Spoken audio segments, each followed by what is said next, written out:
Everyone will take their seat. We will commence the meeting. Well, actually, if everyone will rise, we'll do the Pledge of Allegiance and then. Randy, will you lead us? Sure. Over here. Okay. Ready? Begin. I pledge allegiance to the flag of the United States of America and to the republic for which it stands, one nation, under God, indivisible, with liberty and justice for all.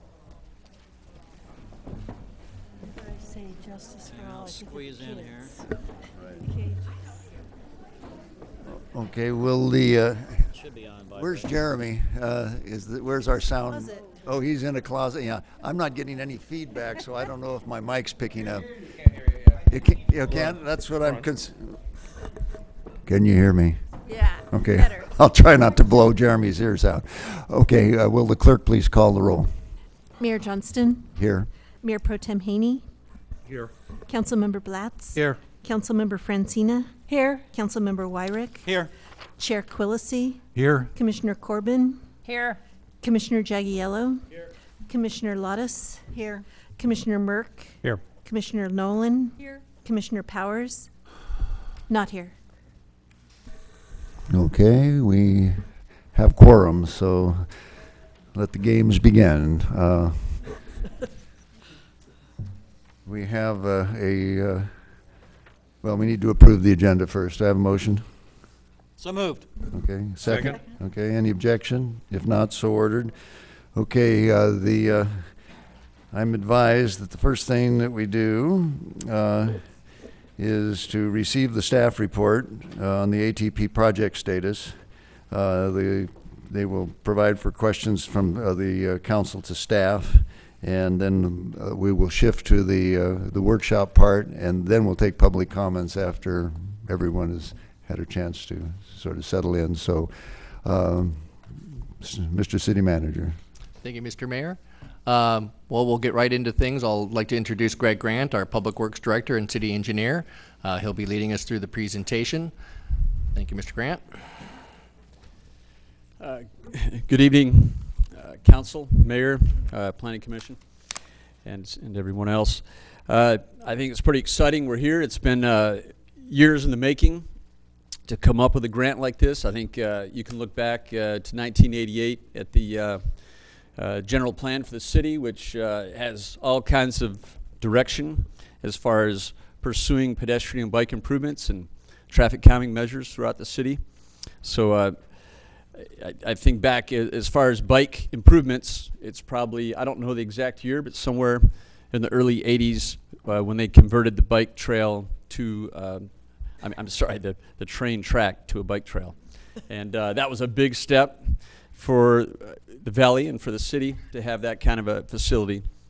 And at this point now, this is not the final solution. I know we have a lot of people that think that this is going to take care of everything. It's not going to do that, but it's a significant step forward, this project.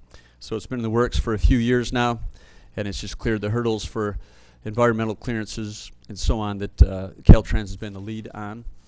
And at this point, we're ready to begin a 2-year phase for the detailed plans, specifications, and estimates. That's a design phase of it.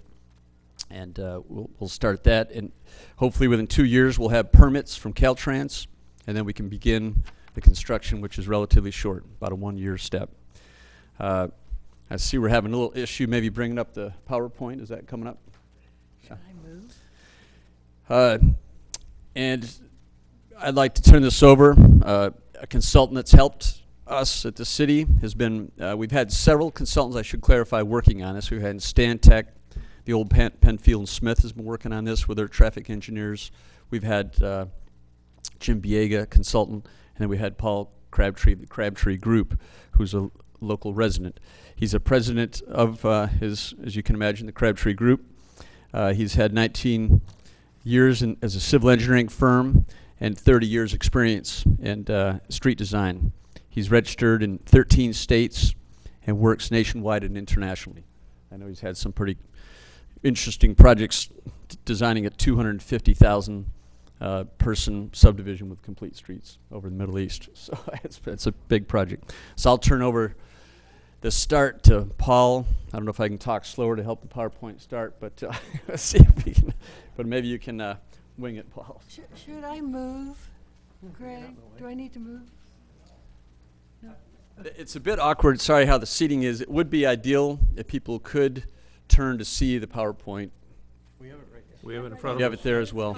We have it, but it's not up. Get this screen going, please, somebody. Does it still say Ben Q on it? No, it's nothing, it's black.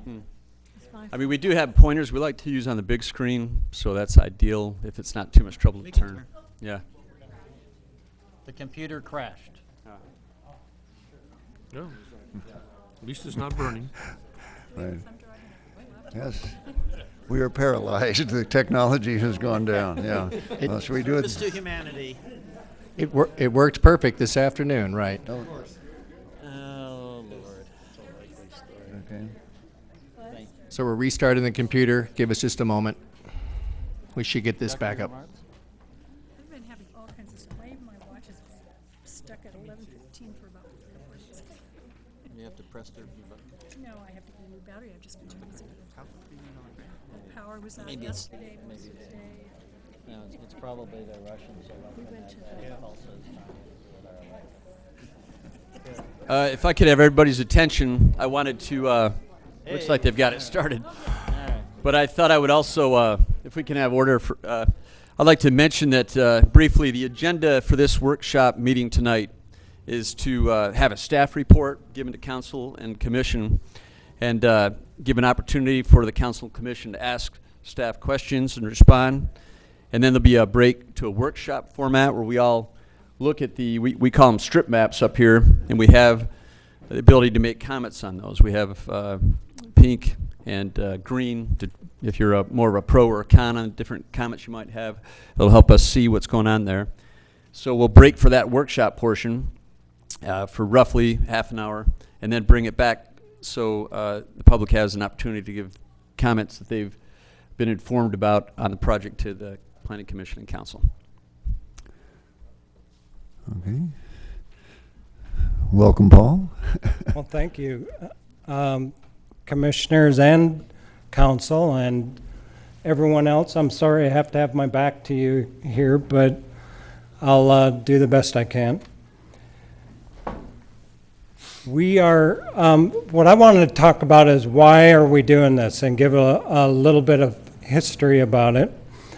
One of the ways we look at it is before the World War II and after World War II. Things really changed after World War II. Now you'll see here is a picture of Ojai Avenue before the war, and we even have a street tree right in the middle of the street there. So there was a different way of looking at things. So what might have happened? And one of the milestones was the 1939 World's Fair in New York City. And this Futurama was put on by General Motors, and this was the most popular exhibit at the fair. Millions of people, these are people lining up to get into the exhibit. And to your right, these are people sitting up above the diorama of a freeway going right through the center of a city. And this was decided that this was great, that this is what we want. Well, of course, someone in Ojai didn't quite agree with all that. And in fact, this is a quote from Jim Lobel, who was mayor in the 60s. They wanted to run 2 freeways through the Ojai Valley. One, Highway 33 from Ventura to Maricopa, and the other, Highway 150 from Carpinteria to Santa Paula. But they were both out of this world. Futurama, right? They didn't belong here then, and I don't believe they belong here now. If we've done one thing, maybe we've helped to change that image. So then we started to ask, and other people were asking us, well, how did this segment of the Maricopa Highway between El Roblar and the Y gets so big.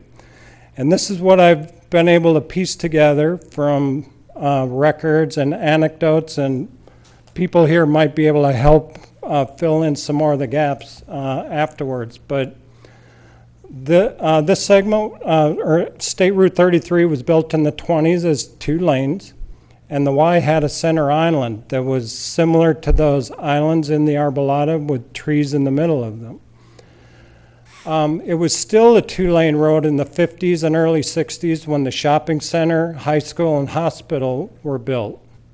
Signals were installed at the Y in the early 60s.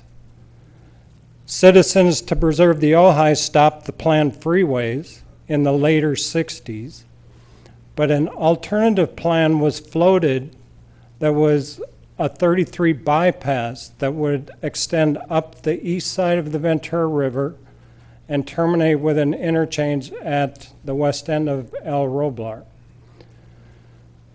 Then, around that same time in the late 60s, Caltrans started getting more right-of-way. We had an 80-foot right-of-way there from the 20s, but in the late 60s, it started becoming 100 feet wide. And then the 4-lane configuration that we have now was built in the early 70s. And you can see in the picture to the right that cars can be very happy out there, but bikes and pedestrians, maybe not so much. So apparently, this segment of 33 between the Y and El Roblar was built in anticipation of a bypass interchange at the west end of El Roblar, which would have directed a lot of traffic along that segment to the interchange. And that could help to explain why we have 4 lanes of 4 drive lanes for half as much traffic as we have on Ojai Avenue today. Now, the county is also working on this, and the Ojai Valley Area Plan, which is part of the county's general plan, says Highway 33 shall be limited to 2 lanes between Oakview and the city of Ojai. And in fact, they've got a project right now that's working on doing that, changing it from 4 lanes to 2. So why does all this matter? What are some of the issues with these big roads? Well, wide roads equal higher speeds, and speed kills. For instance, studies have shown that at 40 miles an hour, a pedestrian who's hit by a car has a 1 in 10 chance of surviving that collision. While at 20 miles an hour, it's reversed. You have 9 chances in 10 of surviving.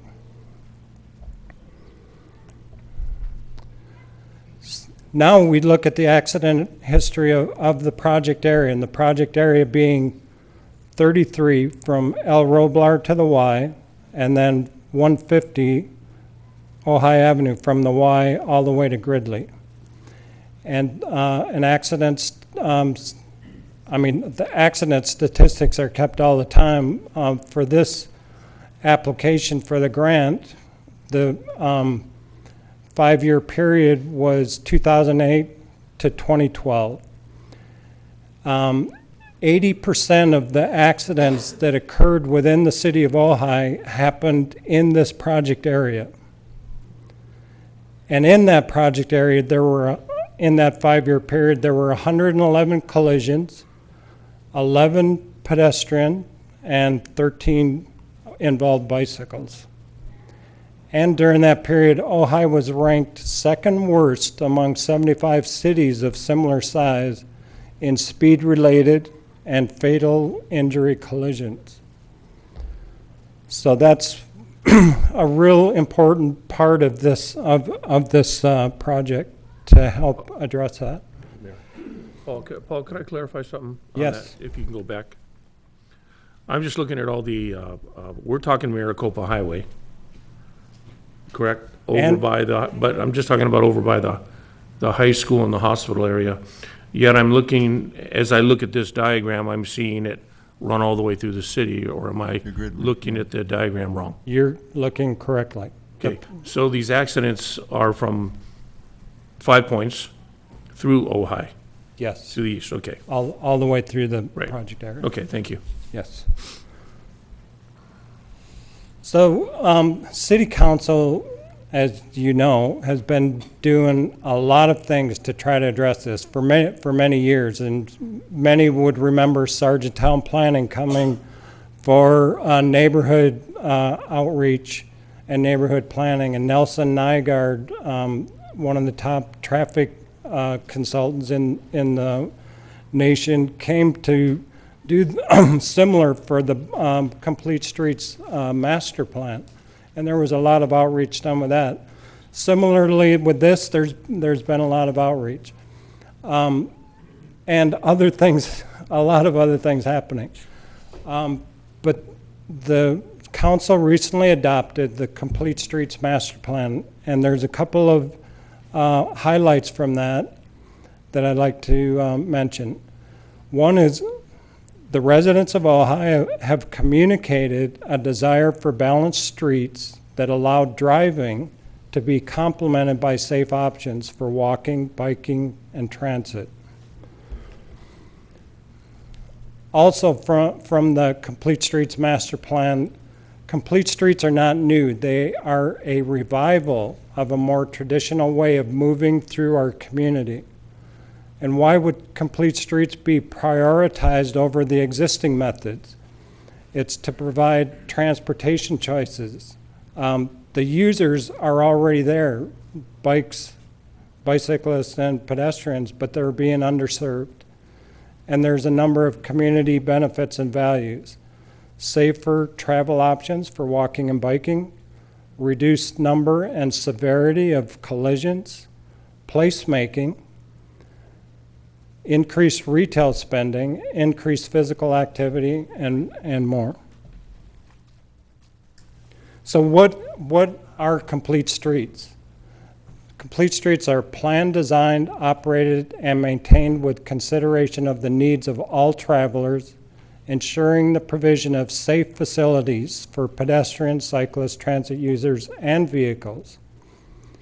So in the diagram, starting from the left, it's showing active sidewalks. So that means safe and appealing sidewalks, dedicated bike lanes, an active roadway. We all still love our cars. We're not, going to stop cars from using the roads, of course.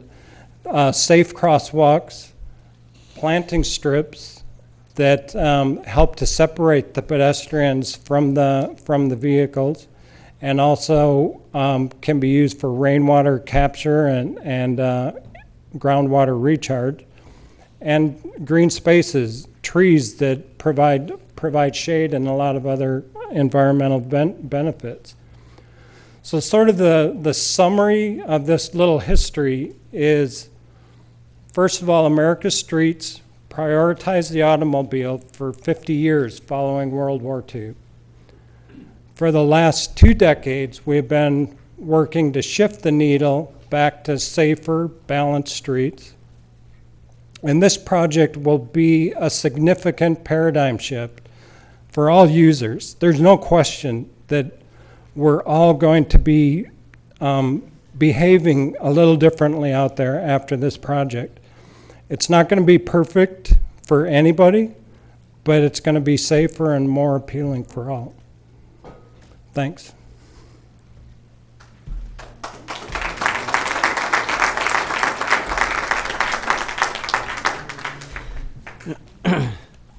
Okay, I was going to run through what the project is and run through some concepts and design plans from El Roblar to the Y and then across Ojai Avenue. And I'll try to move this along. I know I get the hints from the mayor and the city manager when things are not moving quickly enough. All right. So the ATP project is the Active Transportation Program. This is a state and federal program that we were lucky enough to get a grant approved in the first cycle. So we're the first agency in the city or in the county of Ventura that was able to secure one. And I think as you've all heard, this primarily is about pedestrian crosswalk improvements, bike lanes, and then also sidewalk infill wherever there's gaps and tree infill wherever there's gaps. So I think we talked about the limits from El Roblar to the Y and out to Gridley. A 2-year design and permitting stage, and then a year or 2 of construction. So the pedestrian improvements are much like we've just recently seen at Whispering Oaks. We've put that crosswalk in, a new one, and it's very regulated. As a reminder to everybody, this entire project is on Caltrans right-of-way, and that's why this city is not the lead agency. That's why Caltrans is for the planning documents and so on, environmental documentation. So it's all Caltrans property. We don't have a choice to do this on our own. We have to permit it through them. So for instance, at Whispering Oaks, those curb extensions are only allowed to go out to the limit of the parking lane minus 2 feet. So they stay very far back. And then we put in those monstrosity poles that hold up the flashing beacons where a few years ago at the library you would see a very simple pole. But one of those fell over in a strong wind, and so now we need that huge steel pole with a 6-foot deep foundation and 3-foot square chunk of concrete to hold it together. That's all regulated by Caltrans in their right-of-way. And so on Maricopa Highway, we're talking about improving pedestrian bike safety and traffic calming. The proposal is to remove 1 lane in each direction from El Roblar to the Y. The bicycle improvements are adding separated or buffered bike lanes on Maricopa Highway, and then adding bike lanes on Ojai Avenue, and you'll see the details in a minute. It's important to note there's 3 schools on this project corridor. Nordhoff, Matilha, and Chaparral, which will be well served. The sidewalk infill is primarily on Ojai Avenue from the Y to Country Club Drive, and then from Country Club Drive to downtown to the Cleft Vista Park. And also on the further east end out by Shady Lane to Gridley Road. On Maricopa, there's only a short stretch lacking sidewalk. That's by the Ben Franklin Shopping Center. And then tree infill happens sporadically through the whole project. And as a reminder, the tree infill, some people say why.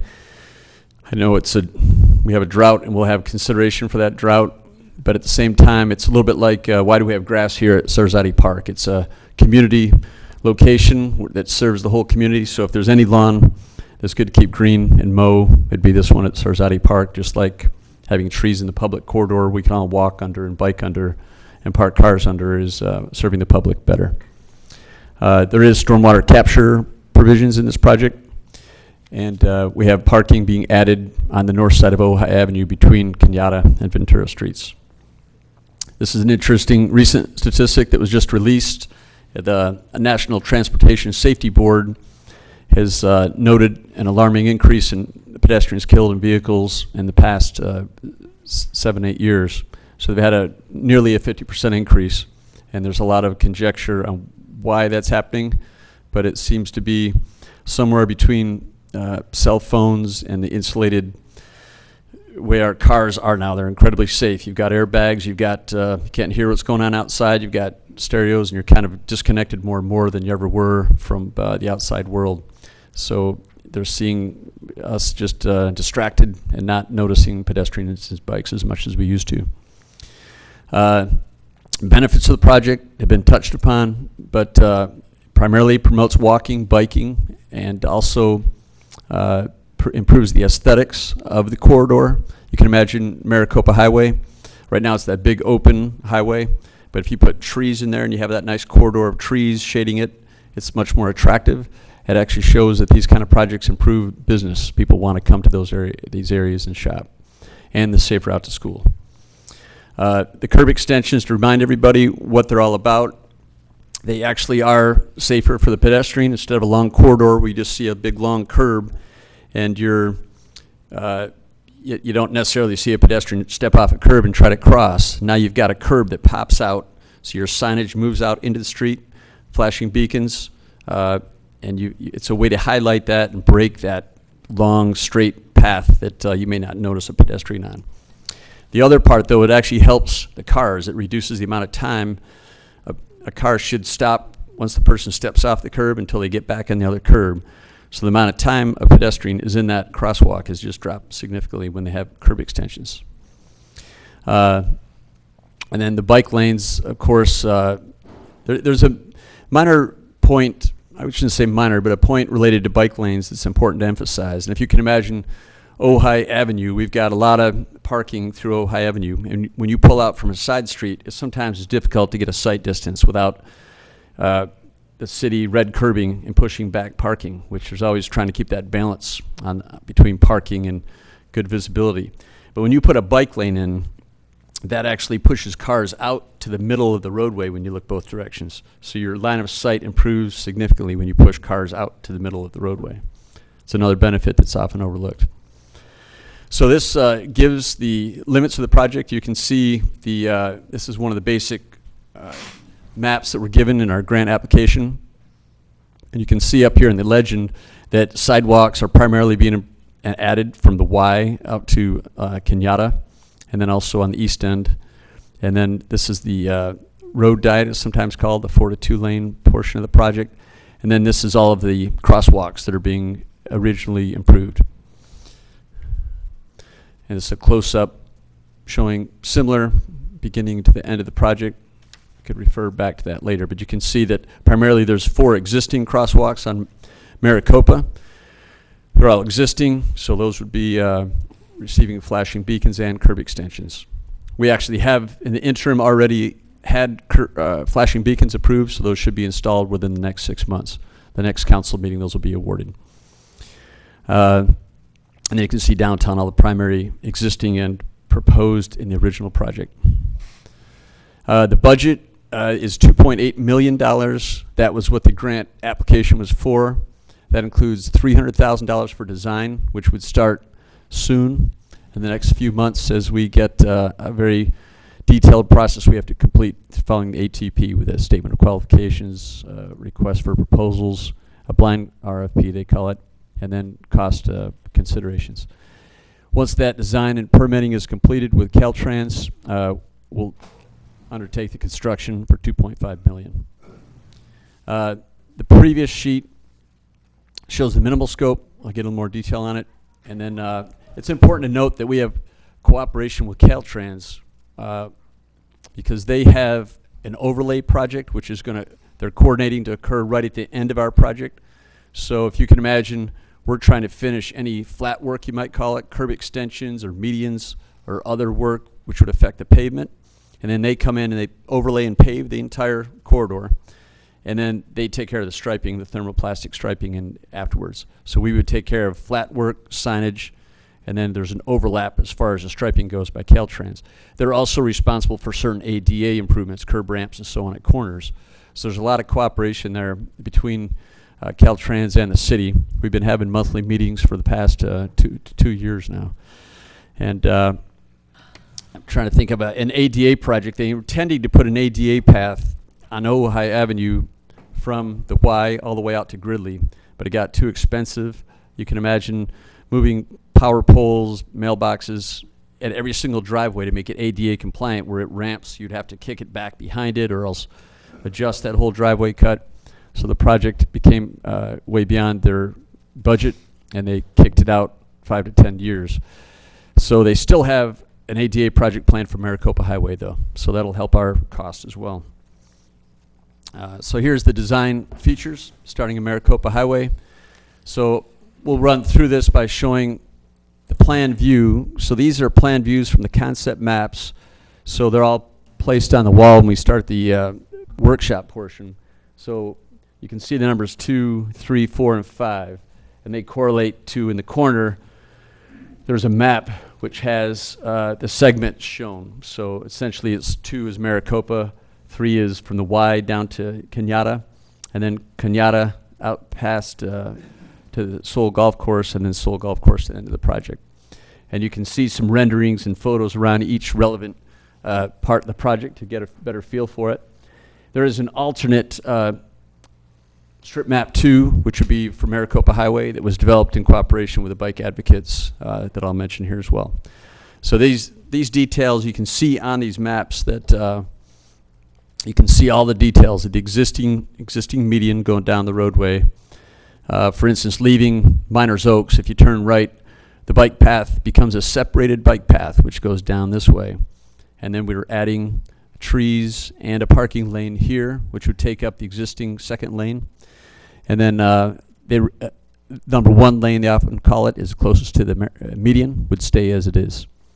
And so the intersection as you travel this way stays the same, right? All the traffic comes up. There's still a left turn to Miners Oaks, a straight northbound lane, and then a right-hand turn lane to go up Koyama.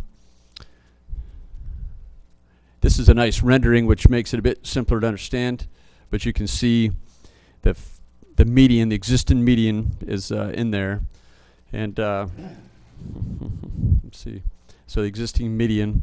Then you've got the existing number one lane. The second lane, the parking lane, would convert to parking with the trees in it. And then the existing curb or parking area would flip to a class 4 bike lane. You can imagine how anybody with a family or anybody would feel so much more comfortable riding here when you've got separation. There's not a lot of cars parked out here, but at least you have a tree line that separates these cars from you on bikes. And then you've got the existing curb and the existing sidewalk on that area. So it's the same thing on both sides. And this one, you'll see up on the plans, there's cross sections and plan views underneath for each section. So it gives you an idea. So it's another way to look at that rendering, I think, is easiest to understand. But you can see that pervious paver proposal in the parking lanes, and then the bikes close to the curb as well as the cars, and then the existing sidewalks on both sides. This was an alternate, very similar to the last one, but basically has a two-way bike lane proposed on both sides. This was brought up in some of the outreach efforts that people going from Miners Oaks to the school would obviously make a right on Route 33 and on Maricopa and stay tight and stay on the right. But to go back from the school, they're going to stay on that side of the road. So a two-way bike route would make that much easier to do. Same thing going from the school to Ben Franklin or that development next to it. It'd be a two-way, so you could come and go to school on the same side instead of switching across the highway. So at the Nordhoff School area, this is one of the bigger concerns we've heard from the public. One of them is from this note up here on the plans you'll see is from the Ojai Valley Sand District. They have a sewer line, you'll notice the manholes from Pyrie all the way till Roblar. And that is in the number one lane most of the way. So their concern is if they've got a clog or anything that occurs, which is unusual in that area, but if it does occur, how do they route traffic? So that's where that bike lane can be used to detour traffic. And you can also detour up Church and across Koyama. There's two options if maintenance is required or if there's some other emergency. But the biggest thing is that, I'm sorry, not the biggest, but a second issue is when school in the morning for about 15 to 20 minutes is very congested at this entrance to the high school. So this left-hand turn lane, we've been measuring this for weeks at a time to see how often it happens. So somewhere 0 to 3 times in that 15-minute period, 1 or 2 cars can kick out into that number one lane. So that's an issue. It's very brief. It measures in the seconds, 15, 20-second range generally. So this project is providing a lot of ways. The biggest fix would be adding a drive cut over here by the football field.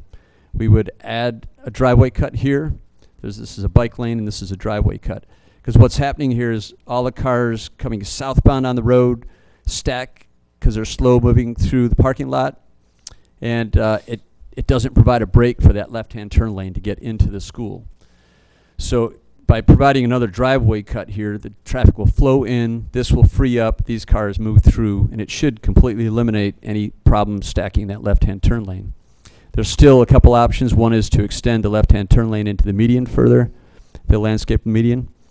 And secondly, we're working with the school to better route traffic through the parking lot.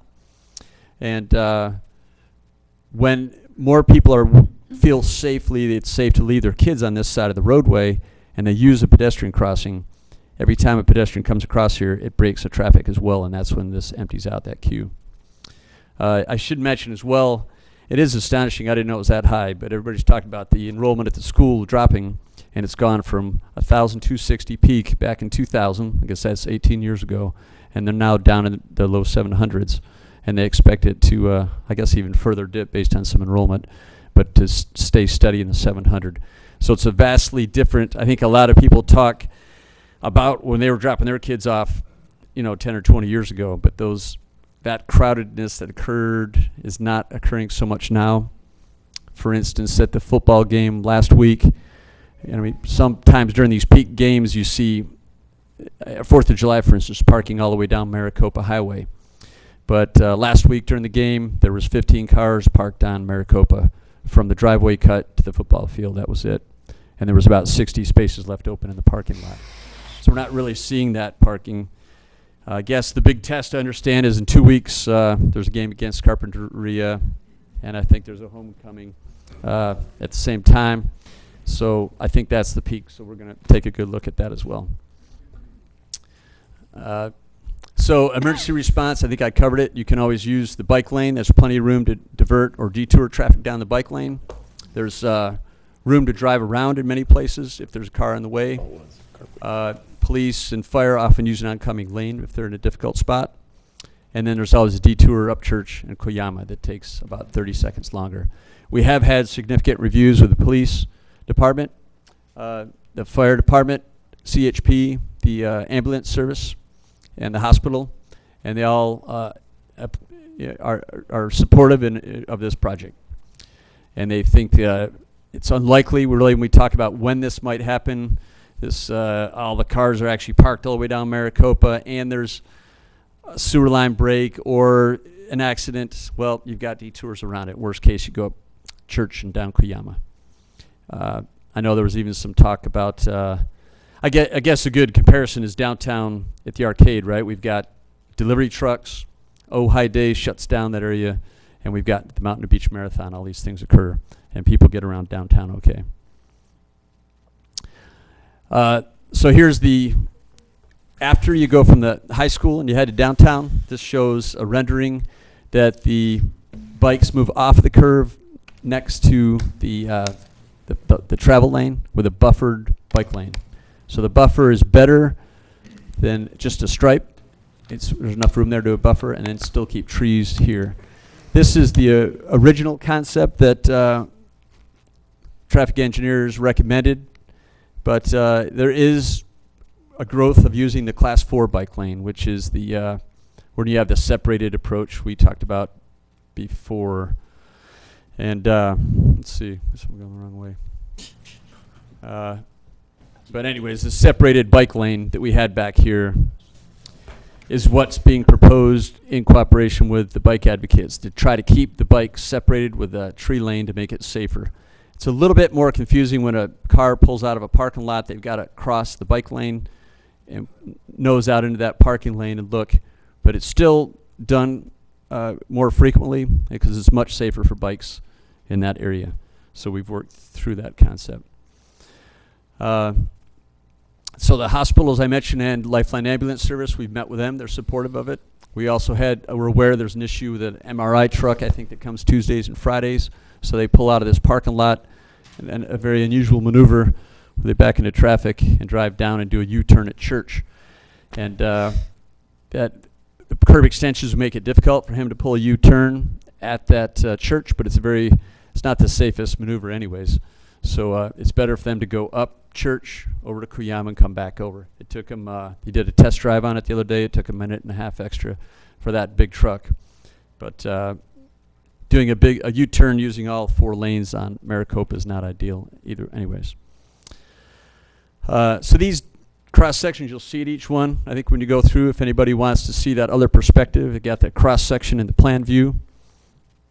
And I mentioned the bike advocates. We've worked with them on the Class 4 from the high school to the Y. And just to clarify, right, from El Roblar to the high school, it was going to be Class 4, a separated bike lane. But from the high school to the Y, it was going to be a buffered bike lane where the bikes are closer to the cars. But the alternate worked out with the bike advocates, if Caltrans will support it, would be to keep the Class 4 all the way from the Y all the way to El Roblar. And we also looked at the Y itself to provide some better paths in the lawn areas instead of keeping the bike traffic out along the roadway. So a lot of talk, I believe, has been concerned with congestion. And just a reminder that Ojai Avenue has twice the traffic volume as Maricopa, more than twice the traffic volume. What causes congestion on Ojai Avenue right now? Stoplights. I mean, that congestion goes down, hits stoplights, and it backs up. And sometimes you have cars parallel parking. So the big difference is on Maricopa, we have less than half the traffic volume, and there is no stoplights. It's an unstopped movement from the Y out to El Roblar. So the congestion is not going to occur out there. We do have that 15, 20 minutes in the morning when school starts with that problem with the left-hand turn lane, which we have a fix for, several fixes. And as mentioned here, the 4 lanes were really built back in the 70s, expecting some kind of a development boom that happened to a minor degree, but never to the degree that was occurring at that time. There really was some talk about, yes, the big, there's about 5 home games, there's 4th of July, there's graduation. Those all have a lot of activity at the school. But as seen last week at the game, no congestion, no parking issue, but maybe we'll see it in 2 weeks during homecoming. That's the big one coming up. 4th of July, we certainly see it. And but I think we had a quote from a well-known police chief that said, but for the other 360 days a year, it's going to be way safer. And even on those 5 days when we have congestion, it's only for those couple of half-an-hour periods during the start and finish where you have a little congestion. And I should mention Ojai Unified School District actually provided a resolution of support for this project. And they mentioned all sorts of features which we underline. That's not their original resolution, but the benefits of serving the 3 schools on the alignment on the project corridor, and that improving the walkability and bikeability to school. So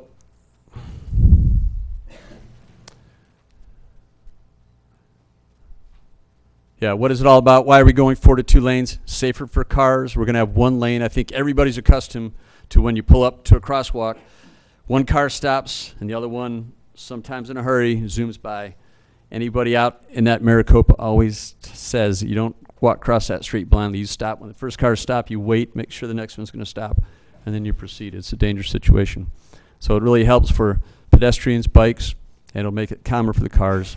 The impact, I was trying to get an exact estimate from a traffic engineer, and they just said it's negligible. It's even, you can't measure the impact on the amount of time it'll take to drive from the Y to El Roblar. And the aesthetics will be a significant improvement. So going to Ojai Avenue, you can see the Y here. So when we go from the Y down Ojai Avenue all the way to the end of the project, it's just a much narrower corridor. So keep in mind that we're working within the existing curb-to-curb width. We're not pushing curbs back, so everything happens with the existing curb-to-curb. It's much narrower from the Y all the way to Gridley, so there's only enough room to do this kind of approach where we keep the existing median, and we keep the drive lane gets pushed against the median, and then we use that 5 foot next to the curb to stripe in a bike lane.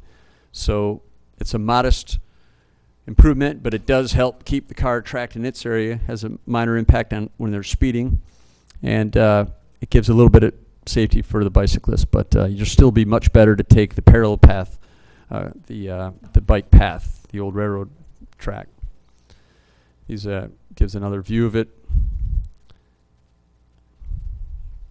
So now, as a reminder, from the Y to Country Club Drive, that'll be a DG sidewalk because trying to help the trees, so no concrete. But when you get to Country Club Drive down to Topatopa, or to Bristol and on to Topatopa, that'll be a concrete sidewalk the whole way. So on the south side, you can see DG and then concrete all the way down to where Topatopa kicks off. And this is a nice visualization of looking. This is the Dr. Selen vet office. So looking from here now with no sidewalk, no bike trail, you add the bike trail and the walking path and a happy family, then you've got a nice situation. We're all happy with that. So,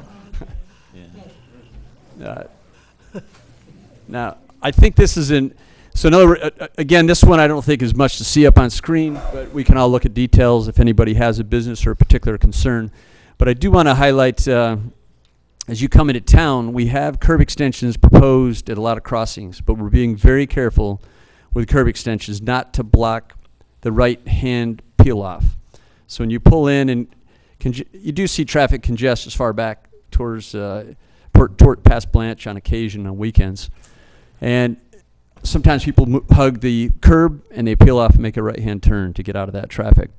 So you can see there's no curb extension on Ojai Avenue, so it's carefully designed. On this side there is, because we never have congestion leaving town this way. But pulling in, same thing. No, this will tighten up the radius to make sure people don't speed around it too fast, but there's no curb extension there. So, but you can see as you leave town there is. So there's good detail on these to assure we're not over impacting these areas.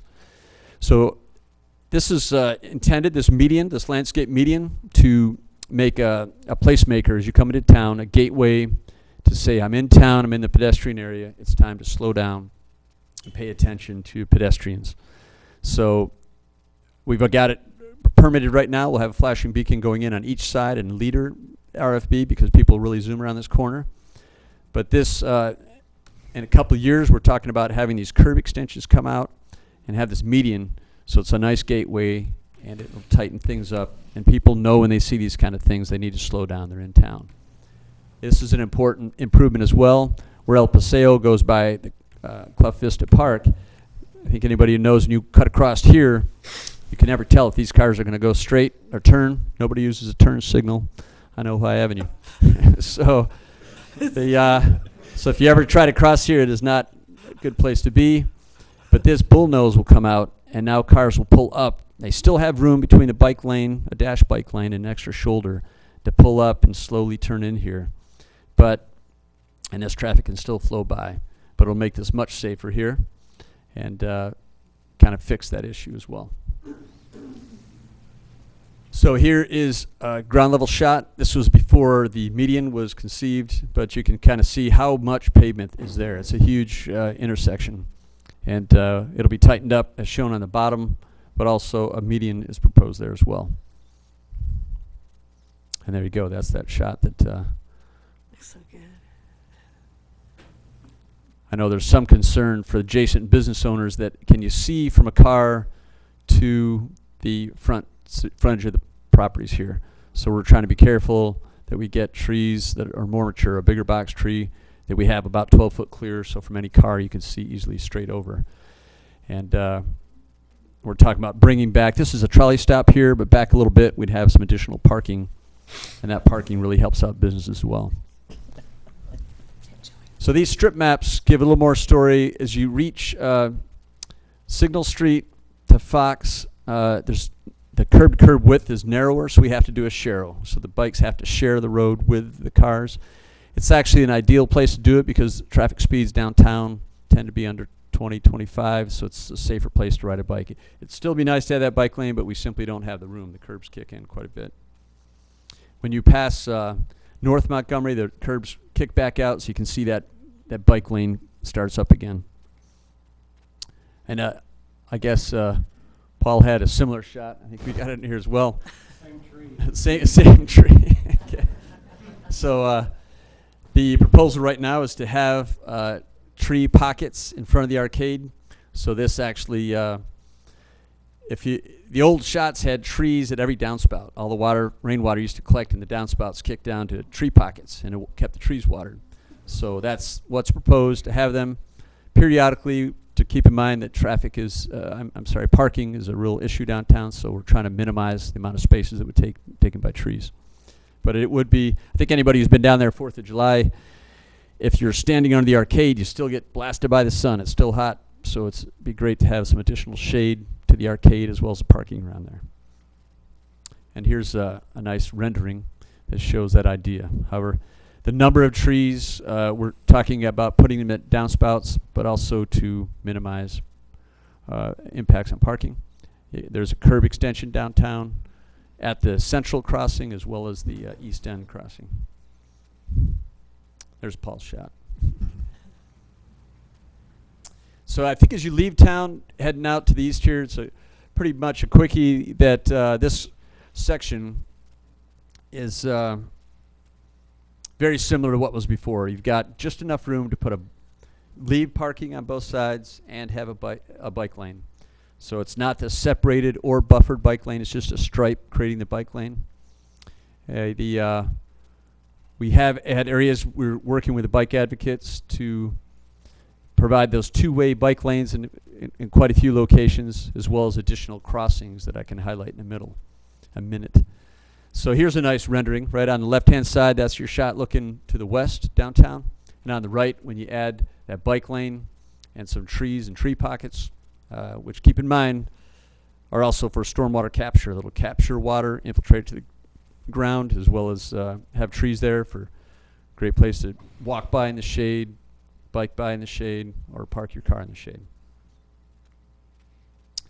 So this is the part we were trying to work with the bike advocates. Is originally, as you came down Park, we already have that crossing to the south. So you can imagine if you're on your bike heading south on Park Road, you can hop off, use the the pedestrian crosswalk.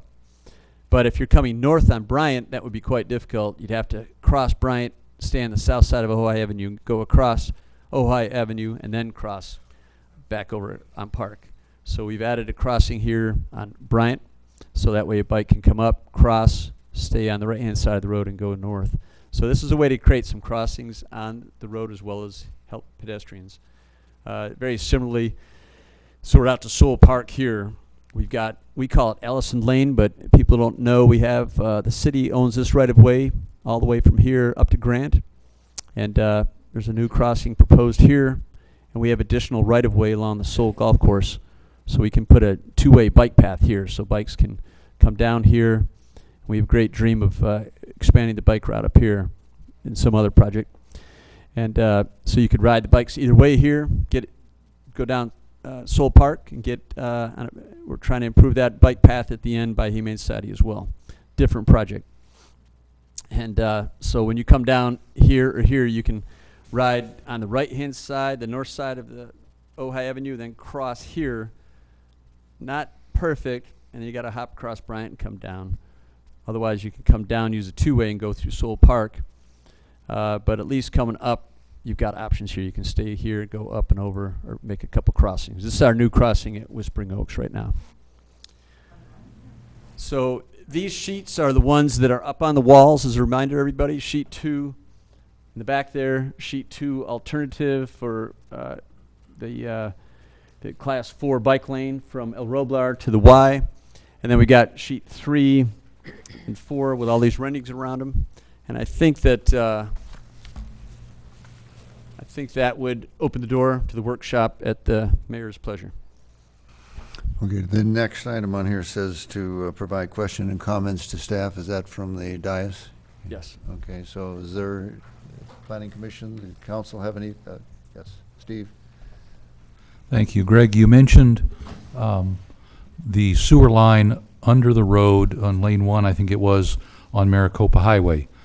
I know from Complete Streets meetings that I believe all we ever looked at was what happens from the ground up, you know, in terms of bike lanes, pedestrian traffic, and the rest. Can you talk a little bit about any concerns that you have or investigations that you have done and plan to do with regard to what's under the ground? It's not just sewers, there's water lines, there may be electric lines, I'm not sure. So tell us about that. Right. And that's, appreciate that. And yeah, primarily though, there is a sewer line in lane 1, like you're saying, that's the lane closest to the median. And that goes from Pyree out to El Roblar. So it's, so if you take that entire segment, El Roblar to the Y, and it really is broken into 4 crossings or 4 street crossings.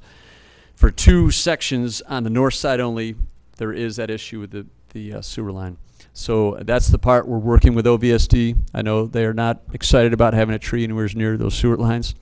And so we're trying to see if we can accommodate that. But I mean, our worst case would be no trees for that 2-block section on the north side to avoid tree impacts to the sewer lines. But we've also taken other primary lines. There's a water line potential issue up there as well that we'll be looking at. We all remember the flooding of the Playhouse, which was a water main under Ojai Avenue. That's why I'm concerned. Is there other things that we need to worry about as we work with the Ojai Avenue section here? On Ojai Avenue, keep in mind that we are not proposing any additional structures in the curb-to-curb width except at corners. So you'd have the curb extensions at the corners, certain corners only, not all of them, but roughly half. So no planted medians like we're talking about on Maricopa? There's that one planted median strip that was in the photograph that was at Kenyatta for half a block. Oh, for half So a it's block. just a Okay. short section, right? And that, the gas line doesn't go through there? The gas line does go through, and they luckily just replaced it, so we should be good for another 60 years. Right. I hope. So, I mean, unfortunately, there is times you have to put, vegetation, trees, whatever. Shrubs are certainly easier, but if you have to, I mean, we've got trees throughout the city, and a lot of facilities go underneath those trees.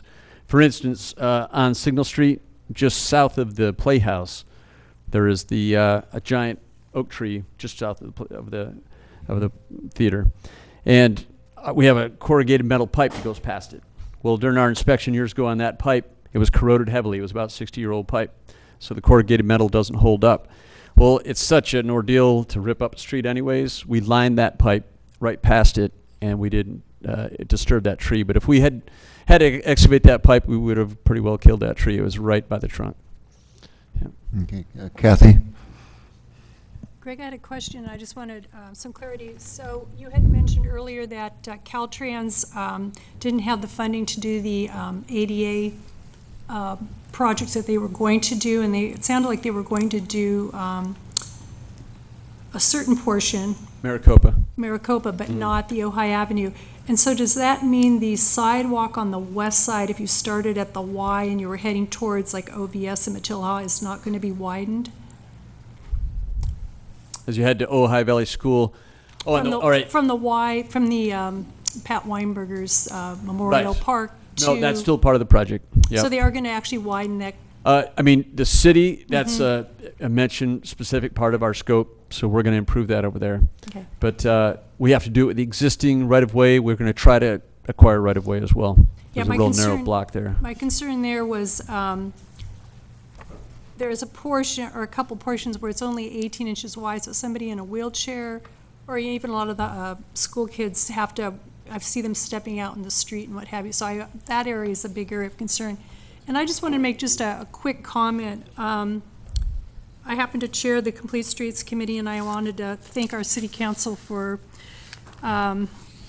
adopting the policy and the master plan and being open to this project, and of course to Greg Grant and our consultant Paul Crabtree, and to the public, because I wanted to also mention that since 2010 we've had this Complete Streets Committee, and we've had members of the community join and be a part of this process, writing the policy, the master plan, and being part of this ATP doing the review and helping out.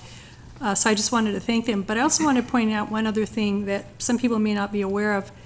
Arnold Schwarzenegger, who was our governor at the time, I think it was in 2008, 2009, actually mandated the Complete Streets. So all communities throughout the state were required to adopt a Complete Streets policy. And not only was safety an issue, but the other main thing was it was about reducing carbon, atmospheric carbon. So emissions from vehicles, reducing vehicle miles traveled, and of course in that process you potentially could have less traffic. But I also wanted to point out a benefit for the street trees that I know that wasn't mentioned, but trees actually sequester carbon. They actually can help reduce our evapotranspiration rate, so actually cool the environment.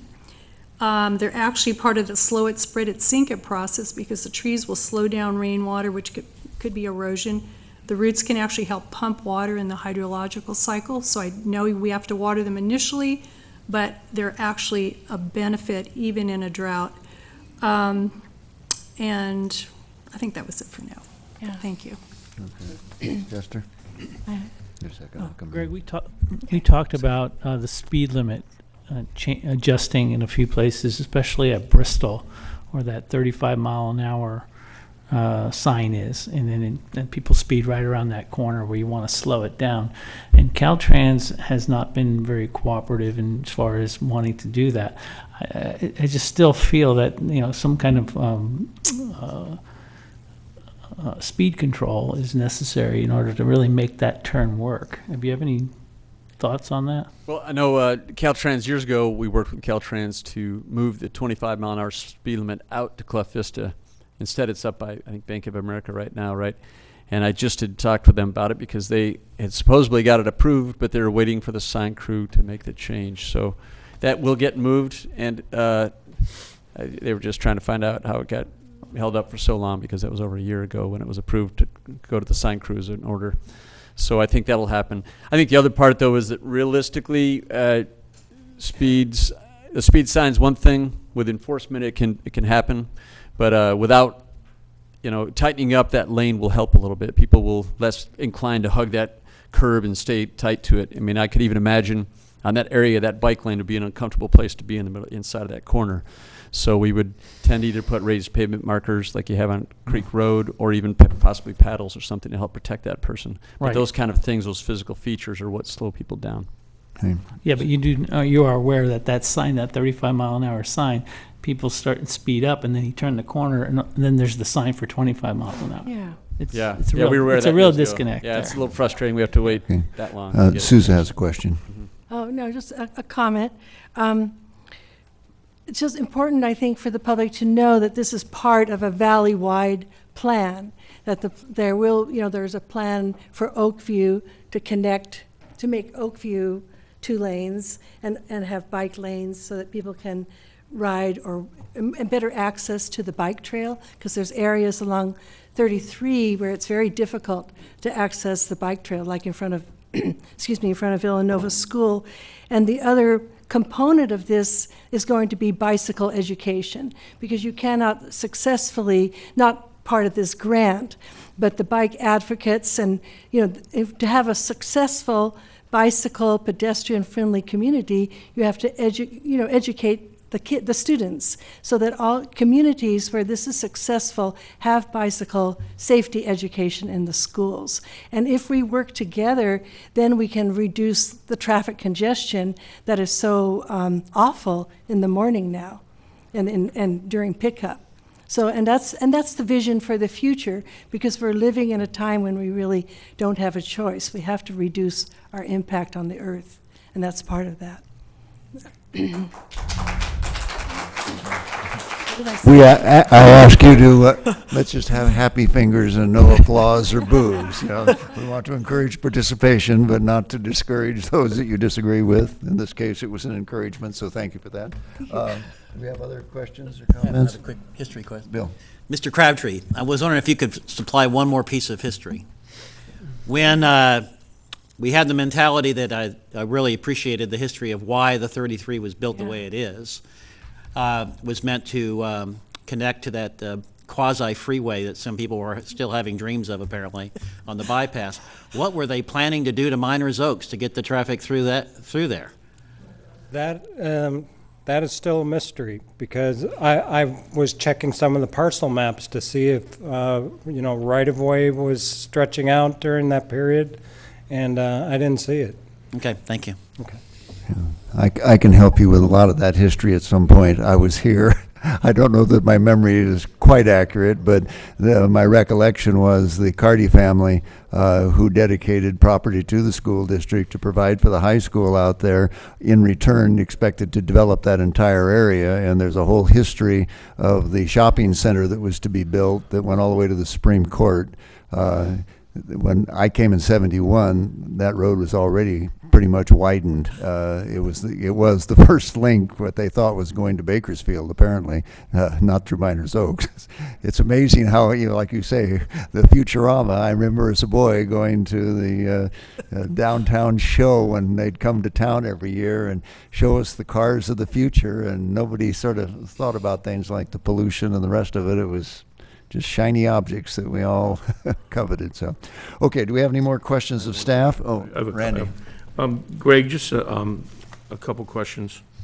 Have we looked at the increase in maintenance for all of this work? Is there a study been made yet, or do you have something written into your budget if this all takes place, how you're going to maintain it? The standard requirements from Caltrans are that the flashing beacons become city responsibility. They handle the paving and the striping. What about the trees? Yeah, the tree trimming. Trees, it is not negotiated, but it would be presumed that the trees, at this point, up to this point, we've added trees. They've included that maintenance in their contract, which we do under contract to them. But presumably, the addition of trees would be negotiated. There hasn't been any firm. And the DG refurbishment or replacement, or? The sidewalks, it was a project they were proposing, so presumably the sidewalks would be included in their maintenance program as well. And do you have a square foot price on the pervious paving?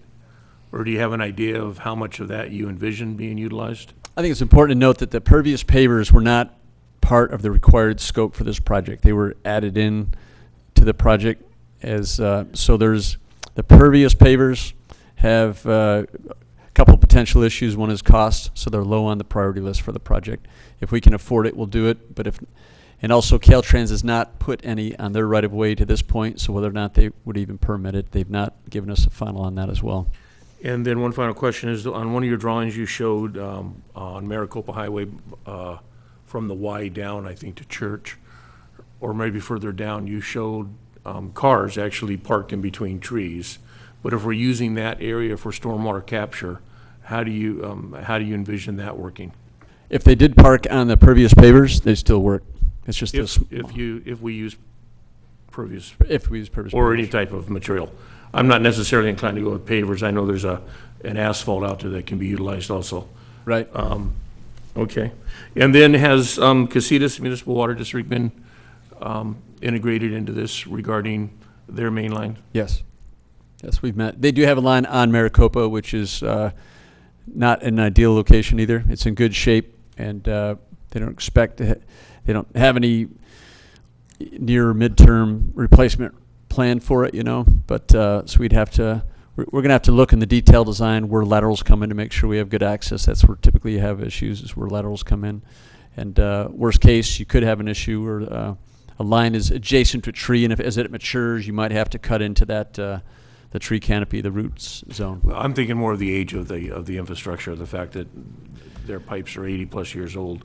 I was just wondering if there was any, if they were brought into the loop, are they going to be doing any replacement down the road, and are we coordinating things with them if this is a 2-3 year project? Right. We have definitely met with them, and they do have a line on Maricopa, which is in a position which could have some overlap. It's over in the bike lane area. So as the root zone expands, if they have a break or replacement next to that tree, it could impact that root zone.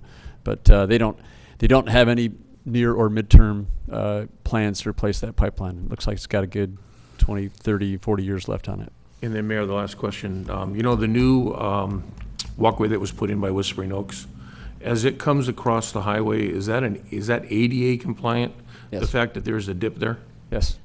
Yeah. As a matter of that, that crown was so loaded up with overlays that it made the crown real high, so it was too high for the wheelchair specification. So should we be expecting the same thing on all the other crosswalks that we're going to be putting in place on the 150?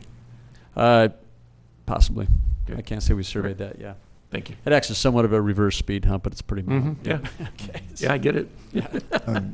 Greg, before you go, can I be heard? Yes, okay. These, what do we call them? water capture. Stormwater capture. The stormwater, the capture, I noticed all around town, which I think is a wonderful idea, but I also recall we had an approved plan for a development here in town where the parking lots were supposed to be pervious, and then they came back and said, we can't, there's an 8-foot clay cap. Is there any geology or soils analysis done on any of this to see if the things we've already put in or are planning to put in on the highway, that they actually will penetrate? Yes, we've got quite a well survey that tells how deep the clay is. Unfortunately, it's very variable throughout the city. It jumps all over. And the agreement to the contract we have with Sierra Watershed Progressive, they're studying that further. But that's why when we go to these stormwater capture areas, we are doing what's called a dry well. We dig hopefully through the clay. And like So if the French clay's, drain? if it's 8, 10, 12 feet, we can get through it, and we actually backfill it with rock, and the water gets through it. If it gets down in the 20-foot zone, we get in trouble. Okay, thank you. Here, I have one final, Greg, one more Hey, question, wait a please. minute. One more last question. Yeah, one more last Randy. question, I know. Okay. I had my notes here, I just wanted to. Last one, all Okay, right, and then we'll turn it over to the workshop. This money that's in the grant, 2.8 million, can it only be used on the 33 and the 150 corridor? Yes. Okay, and do any of these packages, can we manipulate these? Can we do additional things, or are we locked into what's going to be presented to the public tonight? We have some options, but we essentially, that initial plan with some text and so on that goes with it talks about, it's highlighted here really. It shows the road diet, or the 4 to 2 lanes of Maricopa. It has those crossings numbered 1 through 13. So we said we'd improve all those crosswalks. We do the road diet, we'd add bike lanes the entire length, and we do sidewalk infill and tree infill. So that's the basic scope.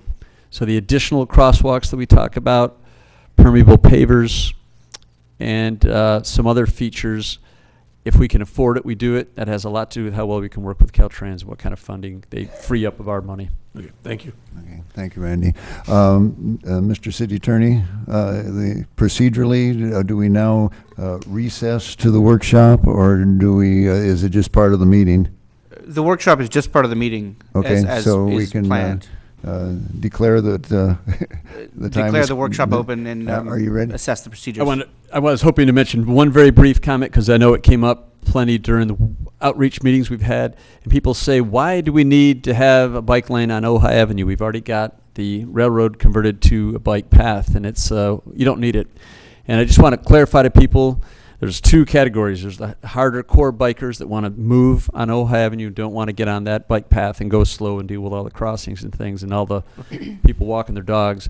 Secondly, when you go downtown and you're at a restaurant, maybe Jim and Rob's, and you just want to go over to Westridge or downtown to the movie or whatever, you don't want to go all the way back down to the bike path and go across. So that is a nice way to travel locally, is on that bike path on the side of the road.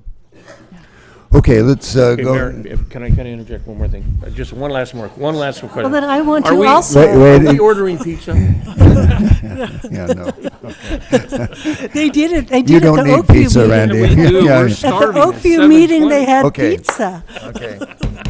Okay, we're going to commence the workshop part. How many minutes for that? Well, 25, will there be okay. time for public comment? We're going to do the public comment following the workshop. Yeah, we're coming back.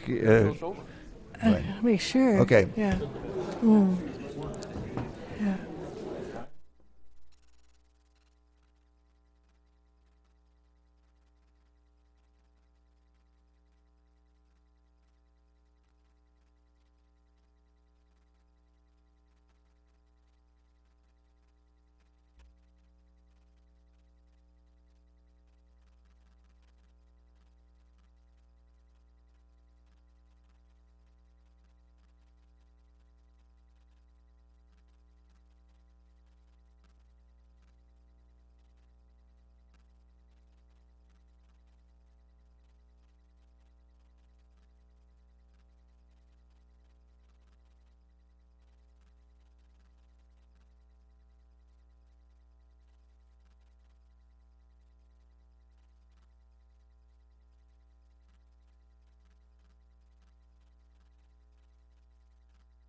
Yeah.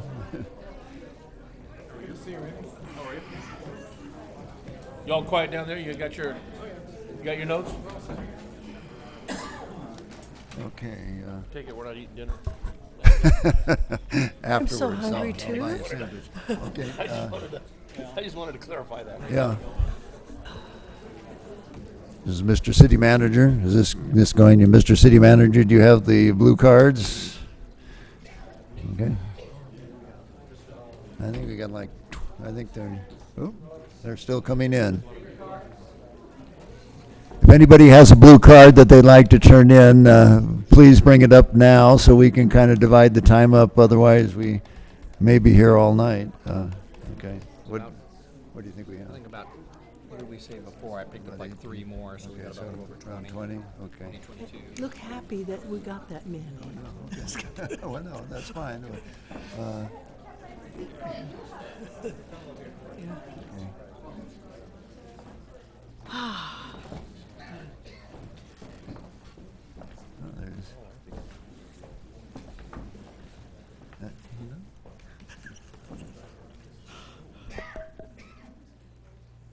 Okay, let's see.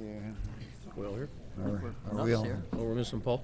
Yeah, did we lose Paul? Is he coming Paul back? might have joined the group to at home. Oh. 3 more, Mr. Mayor. Okay. Okay, we're going to set the clock on 2 minutes as a guideline. If you get even close to 3, I'll kind of ask you to let the next person speak, and then I'll hang around as long as you want to talk to us. Okay, the first one I got here, familiar name, Chris Hilger. Come on up, Chris. And we have Linda Harmon on deck. Mr. Mayor, City Council, everybody, this is a commitment for a long term, for a lot of money, and a big project that everybody's going to have to live with in this town for a long time. So I really think we need to think about it. One of the things that I'm not for it, excuse me, I didn't mean that. I'm for it. I think the concept is good, but I think that a lot of people have trouble with visualization. And I've been in the kind of business where I found that to be true. So I think one of the things that should be done before the actual construction starts, or before we're far along in the process, is we should go along and we should paint the street where all the things are supposed to happen. In those areas that are supposed to happen, it should say bikeway, parking area, tree area, drive area, whatever it is, including all the ingress and egress of the areas you're talking about from Gridley Road to El Robilar. And on top of that, I think that what should happen also, there should be a hay bale at every area where you're going to make a change in direction. And that should be left for a minimum of 2 weeks so that the general public and the driving public and the commuters can understand what this is going to do to the town and what this is going to do to people who actually making a living and driving in and out, and how it will affect them. And I think that's a good way to get started, to give people, and then after that maybe have a straw vote and think what people are really thinking about, and a lot of people might come up with better ideas that have been put on the board now. Thank you. Thank you, Chris. Okay, Linda, you're next, and Leonard Clafe follows. Do we have to say our address? We supposed No. to? Oh, okay. All right. Only if you'd like to. I'm here because I went to an earlier workshop and I was very impressed with the whole concept. I've heard people express some issues, and I think they've been responded to very, very well. And I just can't see any reason not to go ahead with it. Slowing traffic, saving water, providing tree coverage to encourage people to do more walking and biking. I think it's a win-win. And I especially love the intersection where, is it the Ron Polito's new development is, that corner, where you come around the curve where you're talking about the 35. I was rear-ended at the crosswalk. I was stopped at there for somebody to cross, and someone came up behind me and slammed right into me. People do not slow down for that intersection, and I think that's a huge improvement. I think the whole plan's awesome. So I just wanted to come and show my support for the whole project. Okay. Thank you. Thank you, Linda. Leonard, followed by Russell Sidney. Leonard Clay, 412 North Fulton Street. I too would like to voice my support for the project. I went to the high school this morning, sat there from about 7:15 to 7:45, 7:50. At no point were there more than 2 cars waiting to make a left turn. Most of the time that I was there were absolutely no vehicles traveling north from El Robla to Ojai Avenue. Plenty of time for people to make lefts. In terms of the 5 days, like the 4th of July and homecoming, people will adjust. You know, they'll park by Ben Franklin and walk an extra 2 blocks. There's a certain change in mentality, which Greg alluded to. The time for automobiles to be the be-all and end-all is way over. And this is a step in getting some more balance, which is what we're talking about. Trees are good. You know, yeah, they poke holes in pipes, and yeah, when the leaves fall, they get dirty. But my God, they provide clean air for us to breathe. They provide water for us to be able to irrigate. They provide home for wildlife, which benefits all of us. It's part of the ecosystem. The more trees, the better. Going for a walk in the summer, and if you're downtown where there are no trees and you walk 2 blocks over, the temperature drops 5 degrees, 10 degrees. It'll make Ojai a more human city. Not everything that you do in this project will work. It's impossible to have that as the expectation or the standard of success. But you got to try, and this is an effort which has been long studied, long thought about. Thank you, Sousa, for talking bikes for 25 years.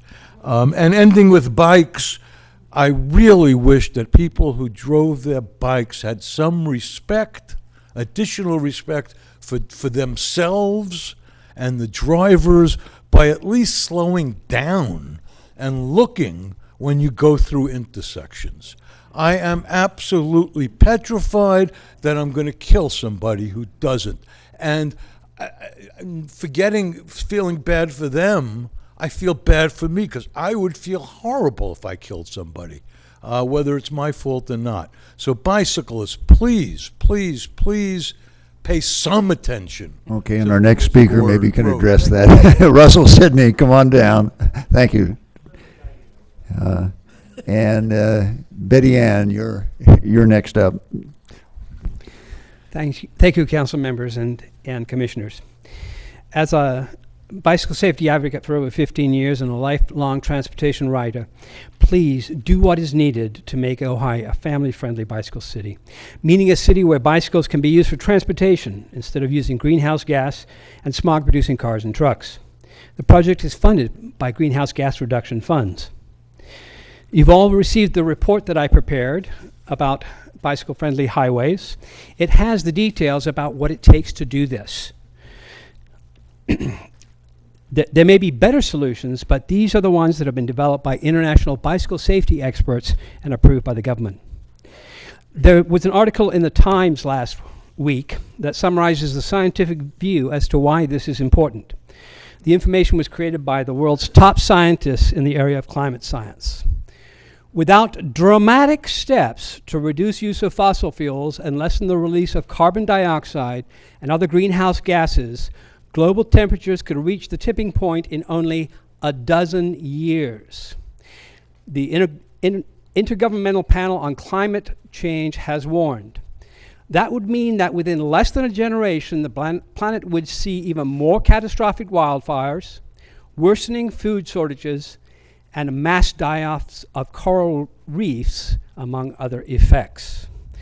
The dramatic steps needed from the Active Transportation Grant include creating bicycle lanes separated and protected from potentially lethal contact with cars, including at the Y. Provide safe highway crossings for bicycles that correspond with the routes that we need, including the potential bicycle boulevard routes.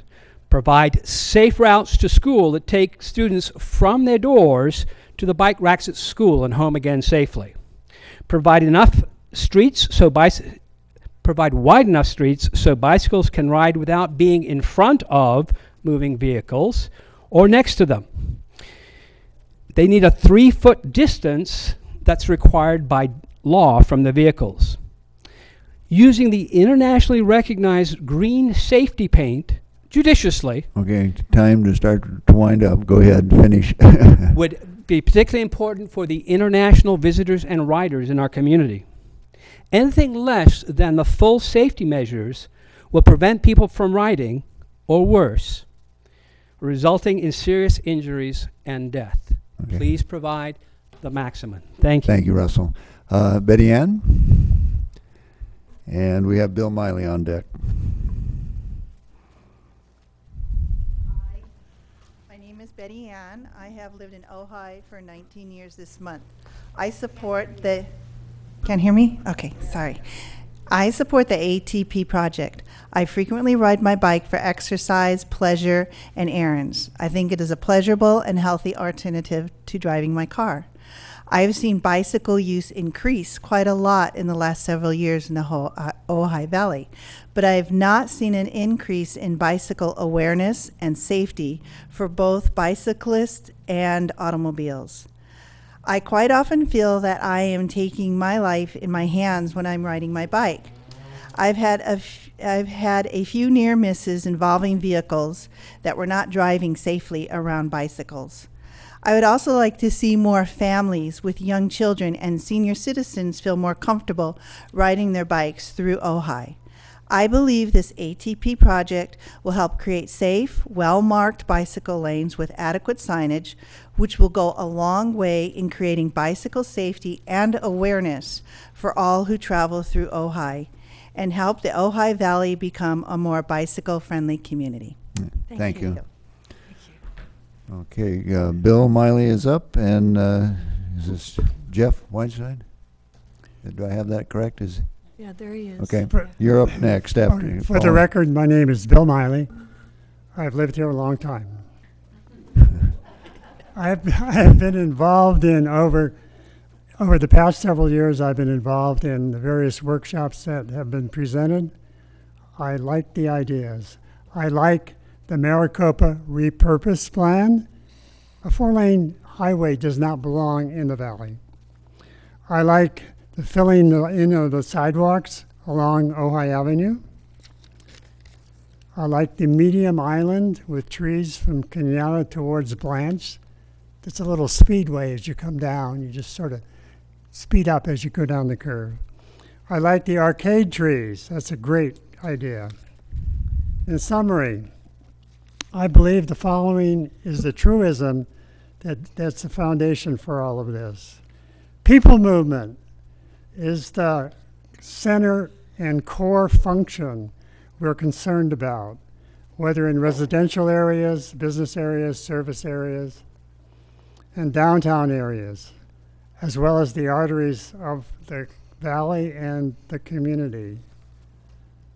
This plan helps that a lot in focusing on more of the people, the softer movements, and helps the climate as well as relaxes the valley. Thank you. Thank you, Bill. Jeff, you're up. Bliss Page, you're on deck. Good evening. My name is Jeff Weinstein. I'm an architect, and I have a master's in real estate development, or I'm sorry, urban and regional planning, which is equivalent to this gentleman here who's a civil engineer. So I think Maricopa Highway is beautiful just as it is. It's a gateway and a grand entrance to the Los Padres National Forest. The concept of having 13 curb extensions and eliminating a travel lane on each side of Maricopa Highway will cause congestion and gridlock all along Maricopa Highway. I know that for a fact because we spent 30 years in Santa Monica where they did the exact same improvements and they end up with gridlock, congestion, and a bottleneck. I think the concept of putting the parking and trees in the center of the road so when I get out of the car, I'm right in the traffic and then I have to cross over the bike lane is a terrible idea and it's dangerous. I've presented to you a concept an alternative where we narrow the travel lanes. We maintain 2 travel lanes for emergency vehicles. We've had fires. When an emergency vehicle comes down, the cars have to go to the right. We need 2 travel lanes. We narrow the travel lanes, slowing down the traffic, move the parking and the bike lane along the curb. So against coming here, a radiology truck from the hospital had to make a U-turn. They never will be able to do that with the improvements you are suggesting. I got too much to say in so little time. So I'm offering, I want you to make a compromise. I want you to look at other alternatives. I want you to compromise. That's what democracy used to work in this country. Everybody compromised. We each got a little bit of what we wanted, but not everything. And this plan delivers benefits to one group only, the bicycle advocates, and the rest of us have to pay for it. It's a zero-sum game. But I want you to compromise, because if you don't compromise, you run the risk that a public interest group or a concerned citizen will file a lawsuit, and the money dries up and nothing gets done. So I'm begging you to compromise on Maricopa Highway. Thank you. Thank you, Jeff. Bliss, you're up, and Elise, you're next. My name is Bliss Page, and I wanted to let you know that I'm so excited about this project. I can hardly believe it. I live on Rice Road, and I don't know if you probably know that the county determined that that road was the #1 road in the county that needed a bike lane, and they are about to start on it. So this is so exciting because that road is so narrow, but it takes you to El Roblar, and then you can go up and catch this. I'm so excited, and I think it's really a good idea to take from instead of 2 lanes in front of the high school, 1 lane, because I drive that every day several times. And you know, when you're doing 25 and people go around you, it's like it kind of defeats the whole purpose of abiding by the speed limit. And I just wanted to say thank you to Sousa Francina, because her riding her bike has gotten me really motivated that it is a really good way to get around town. Thank you so much. Okay, thank you, Bliss. Elise, you are up, and not sure. Right, and how do you pronounce that? Can you read? Cammy. Is it? Good evening. Oh, okay. I would like to go on record to support the ATP plan. I have a couple of issues.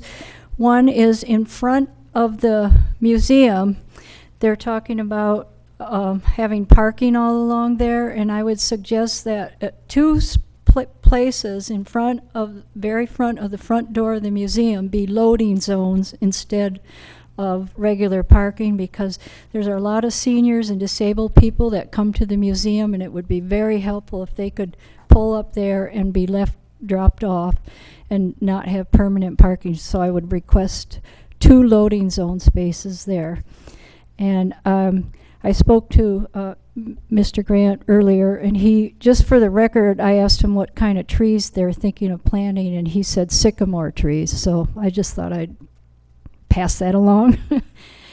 My next point is not exactly to do with this plan, but it's something I think the city really needs to look into, and that is, if you're going to create traffic calming and a more serene, pleasant environment in the community, something has to be done about the loud motorcycles in town. I cannot stand going downtown on the weekend. My ears just ring. I'm disturbed. It's not pleasant.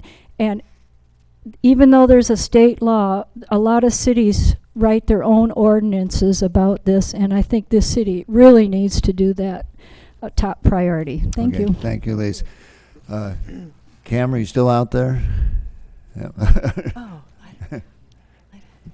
How do you pronounce your full name? It is Cammy. Is it Cammy? As my mother puts it, it's I have a Cam sister. and me. And we have Jim. Is it Odeling? That's I can't read this, but you're next. Good evening. Thank you all very much, and I appreciate everybody taking the time to listen to all of us. I will try to be concise, and I have many, many questions, so I would like to put forth that as this project continues, that we maybe have another form that is geared towards the public's view and concerns as well, not just the city council business side of it, so that we can all go home as you want to. So I will plant a few seeds of question, one of which is very much geared just towards my particular situation. One of my concerns for Maricopa is the projection of the new development on El Roblar that's coming through. we just discussed the 15 minutes in the morning. I think the mic went down. That may be impacted with that new development. And again, if the lot across from Nordhoff does sell, what businesses could be put in there in the future as an impact for that area as well. So again, when we're talking about the future growth, we are looking at just 700 at Nordhoff now, but as an exit point for emergency and evacuation, that's another consideration if we are putting in more homes.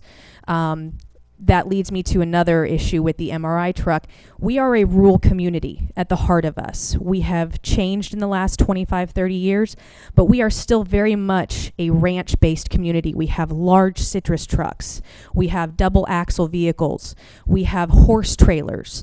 We have large ranch trucks, utility vehicles that need to be taken into consideration when we are looking at the turn radius of some of these outpops, furthering the sidewalks, things like that. It's not just MRI vehicles. Some of it is our day-to-day traffic. We were talking about the help of Ojai vans, the loading and unloading. Very often we tend to favor the tourist as opposed to the very people that are running the town, who work in the town, who have to park in the town, who have to get deliveries in the town. So please be mindful of those large trucks that are delivering to Westridge and their turn radius. We've all been stuck behind one trying to just make that turn right there at B of A and Westridge, and how that affects us. That leads me to the median right there at Kenyatta. That is a very, very tenuous area for that reason alone. We have turn radius issues. Not to mention, on a personal note, it affects the overall ambiance of the 4th of July parade. Just throwing that out there. But in that same retrospect of looking at the placement of some of these medians, we need to look at our everyday traffic, not just our bicyclists, not just the pedestrians, but the overall vehicles that travel us, their weight, things like that, Okay. that have a lasting impact. So I will surmise with my personal concern. Mr. Grant, you mentioned putting sidewalks on both sides of Topa Topa Drive. Was that a missaying? From the Y to Topa Topa, okay. I live on Topa Topa. I have my entire life, and I've recently taken that home over from my father. It is a pass-through for that light. My concerns are, as we do some of this construction, that we will have an overflow of traffic using that. That street is 20 feet narrower than any other in Ojai. It was one of the original streets. I'm going to ask you, though, to wind it up and So, talk with the Public Works Director as following. that goes through, just planting that seed again of, as we say we can do this over 2 years, how we're going to manipulate the day-to-day traffic like we have had to this last couple of months for the water. Okay, So, thank you. Thank you. Okay, Jim, you're up, and John Lamar's next. I live in Miners Oaks. Can you hear me? Let me see. Can you hear me? Yeah. I live in Miners Oaks. I'm a daily biker. I'm retired from LA County Fire Department. We moved up here last year, and I like this project a lot. I've just been fighting all kinds of projects in LA for years, which are bad projects. This is one that makes a lot of sense. And one thing, if you bike a lot, you find out who bikes here. You find that there's people who bike around Ojai because they can't get driver's licenses. They have neurological problems, vision problems, but they can get around Ojai because they can use a bicycle here. So it's a big plus. There's, I wasn't going to say anything about this directly, so this gentleman spoke about Maricopa Highway, which to me is a big problem.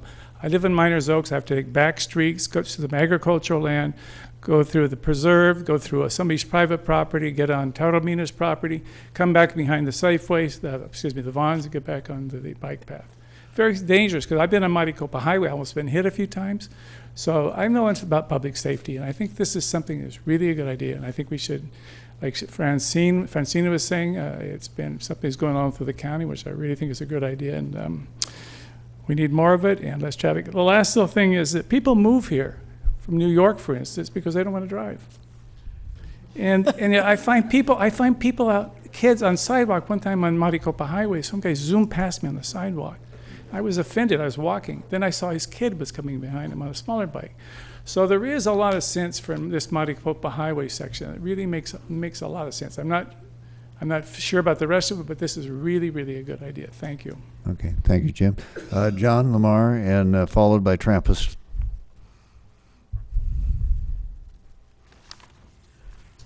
Hi, my name is John Lamar. I first came to Ojai in 1969 to stay with my brother, and we saw some Krishnamurti talks. So you can tell I'm into the slow stuff that could go for Ojai. I probably got about, I don't know, over 200 hours into working on the ATP project through the bicycle advocates, and a little tough going originally, but Mr. Grant deserves a huge pat on the back for all his hard work for helping to get this money. Kathy Nolan, Souza, you know, there's just an amazing amount of time that has gone into this project. It's important for everyone to know that it's not just a bunch of people saying, hey, I like to ride a bike, you know, this sounds cool. And so we are all about what? I said there are some of those, though. Amen. Yeah. Well, and so, you know, there are a lot of concerns. Safety is number one. But as I said in the last council meeting, if you guys might recall, that it's all about the families feeling safe about their children being on and about Ojai. That is super key here. And so we have this fabulous opportunity to be able to use these funds to take Ojai to I feel, a better level. I support this project. I'm within the advocates circle. We're getting a lot of the designers' ears right now. We're really happy with that. A lot of the stuff that we thought that should be incorporated is being incorporated, and it still has some work to be done. Safety is still probably not optimum, as Mr. Sidney suggested, but it's really, really improved.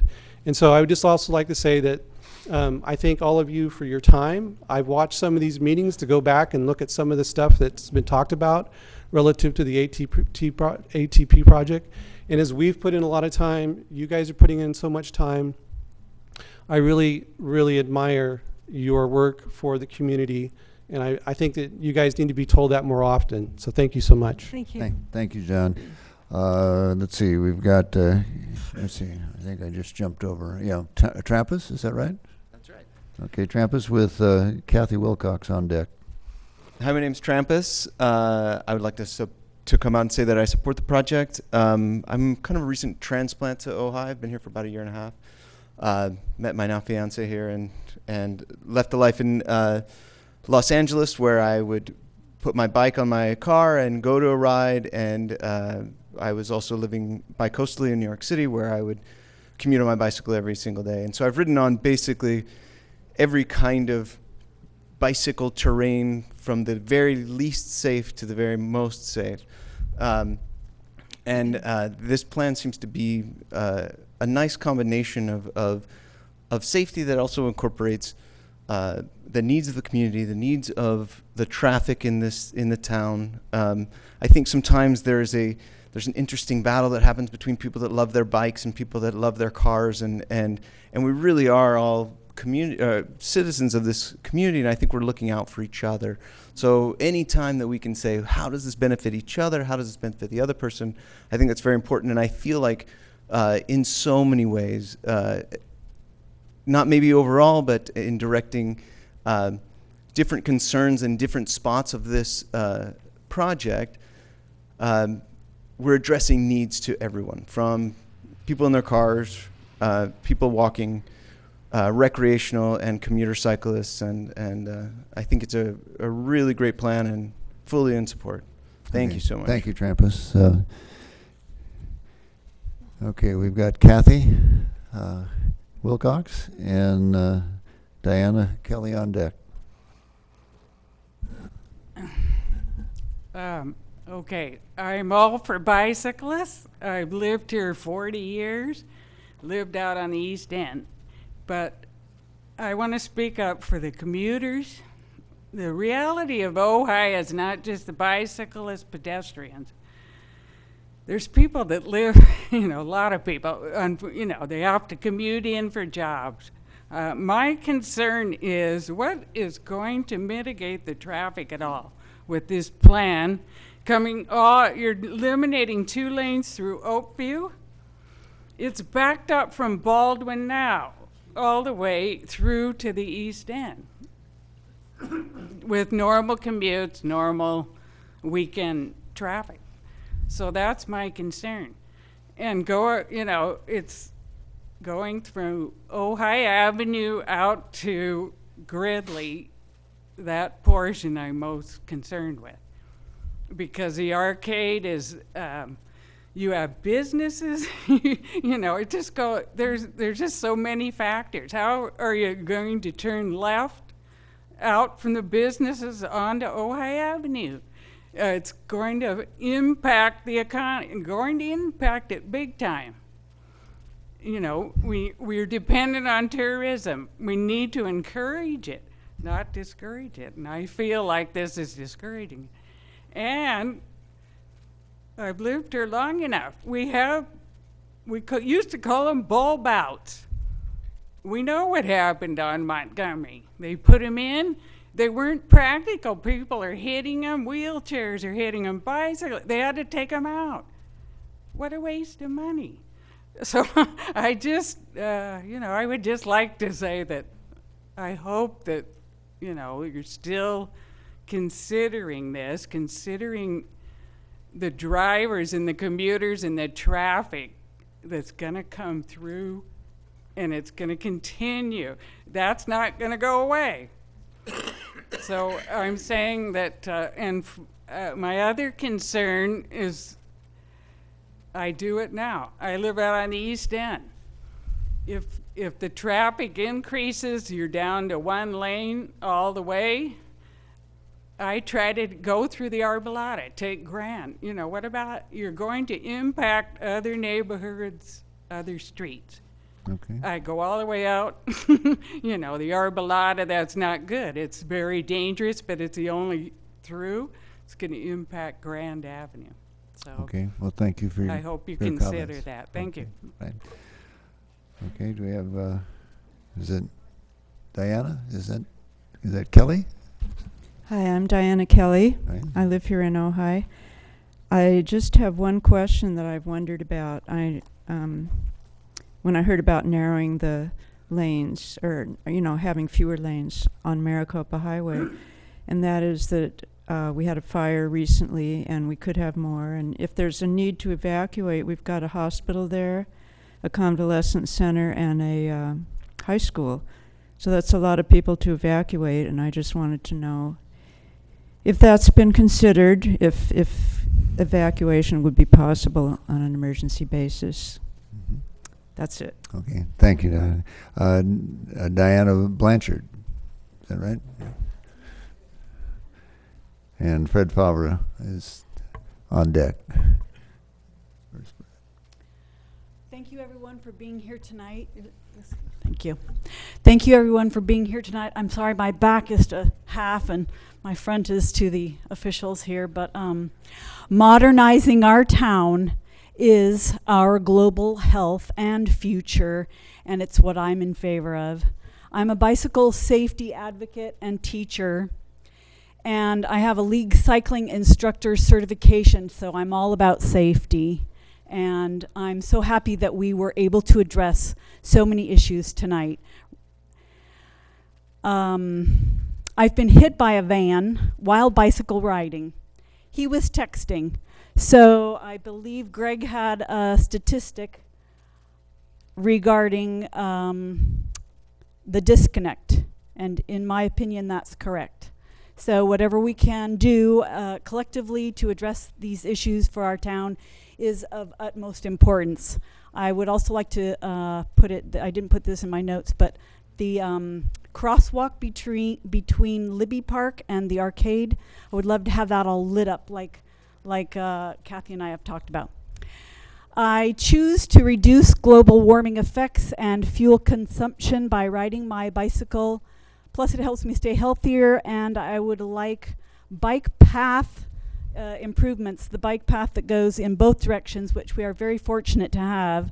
I would like to see if we have any leftovers from the 2.8 million to improve our the already existing bike paths. They're in a little bit rough condition.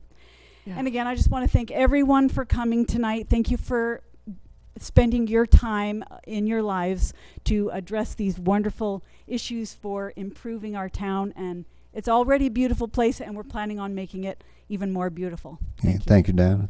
Dr. Favre? And I believe this is it Ben Edwards? You be on deck if I'm reading this correctly. I'm Dr. Fred Fulver. I've been practicing here internal medicine and geriatrics for 43 years. My office is on Maricopa. I'm here because of safety. My son was killed at age 14 coming out of Nordhoff onto Maricopa Highway on his bike. And those cars go too fast, and I hope we can help that. Thank you, Fred. Is it Ben with Kelly? Hi, my name is Ben Edwards, and I live on 204 North Fulton Street. I've raised 3 kids in the Ojai Valley, and I wish these improvements were in place when I was raising my kids. I'm a giant fan of this project. I think what we're really talking about is quality of life, and it's not just for cyclists, it's not just for pedestrians, and it's not just for motorists. And when you look at other cities in our country, look at Boulder, Colorado, Portland, Oregon, Madison, Wisconsin. There are 3 of the cities with the highest quality of life. Very different cities. The one thing they have in common is a master plan that includes pedestrians and bicycles. It improves everybody's quality of life. So it is at its heart a compromise to make sure everyone's quality of life is improved. And finally, I'll sum up by saying, as a resident of Fulton Street, I'm a giant fan of the crosswalk going to the Ojai Valley Beverage Company that you've been putting in. Thank you. Okay. Kelly, are you out there? Yeah, there you are. My name is Kelly Pasco, and I think Susan said we've been doing things like this for 18 years, and finally some of these... 1998 was the first bicycle pedestrian master plan. Right, yeah. So anyway, I want to thank everybody that's put so much time into this amazing plan. I'm fully in support. I think a lot of people, I've heard that there's unintended consequences. I mean, of traffic going other ways. I mean, I see that this plan will hopefully help tourists, students, everybody, the community at large, walk and ride, which in turn would reduce traffic. So anyway, everyone else said a lot of great things, but thanks everyone for putting hours and hours in on this amazing plan. Thanks. Thank you, Kelly. Now I have something here that I think, is this the same Bill Miley that, okay, we don't have 2 Bill Mileys. Yeah, they ran out of cards, he said, but you did get one though. Okay, Tina, you are up. And Narajan. I'm here to talk about this program combined with the Oakview program and their effects on Creek Road. I'm a Creek Road person, and I've been screaming from the top of the mountain that we are having a big problem down there. We've had a fatality, we've had 4 deer die, we have a very unresponsive county at this point, and what my concern is, first of all, totally in support. Love it. Beautiful, what we need, absolutely. What I am concerned about, though, is that we have this program, we have the Oakview program, and that nobody is looking at these programs as a whole, right? Creek Road serves as the dumping ground for the lady back in the back of the room to speed down Creek Road to try to get to the East End because she needs to avoid traffic. I get it. But in Creek Road, we're having a big problem. I can't get into all the details in my 2-minute talk, but I'd like it if somebody would be looking at this and the other program kind of as a whole, not in piecemeal fashion like they're being done right now. Because we already have a problem, we have it not being addressed, and it could be addressed if it was kind of looked at in a more holistic valley-wide sense. And I think Creek Road is getting the brunt of what's going to be the fallout from what is really genuinely going to be more traffic and use, but it should be, right? We should have the downtown corridor, walkable. I take my kids down there, we ride bikes, we do, all this is great. But Creek Road, you can see on all these maps, the valley is a funnel, and we've got very few roads in and out. We have a fatality, we have speeders, and it's the only throughway. So I grew up on Rice Road in that track in Oaks West. We didn't have a stop sign at Creek and Alvaria. We didn't have a stop sign at Creek and Camille. Those were put in because we had people that are drag racing down there. Now what they're doing is drag racing down Creek Road. So I have a big problem, and I'd like it if somebody could come up with budget dollars, because this probably doesn't have budget scope to look at Creek Road. And in fairness, there's some fallout, right? But the changes in Maricopa Highway aren't going to affect what's going on Creek Road. It's really the downtown bypass combined with what's going on in Oakview. We also have Creek Road is being used as the only way into and out of Ojai. So if you try this on your own, plug in, I'm coming from Orange County, or I'm coming from the park in Ventura, and I want to go to Ojai Valley Inn, or I want to go to Azu for dinner, or I want to go to the dispensaries, or I want to go anywhere. It's sending everyone down Creek Road and bypassing all of the Oakview businesses. I've talked with Al at the Shell station.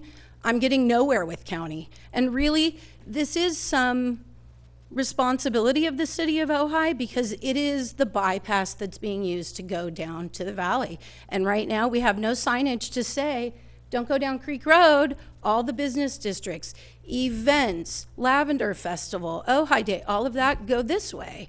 There's no signage included in either of these plans, not appropriate here, but in the Oakview plan, there's not even any signage. But even more so, it's the deaf ears that county has been receptive to our boisterous and well-communicated complaints at this point.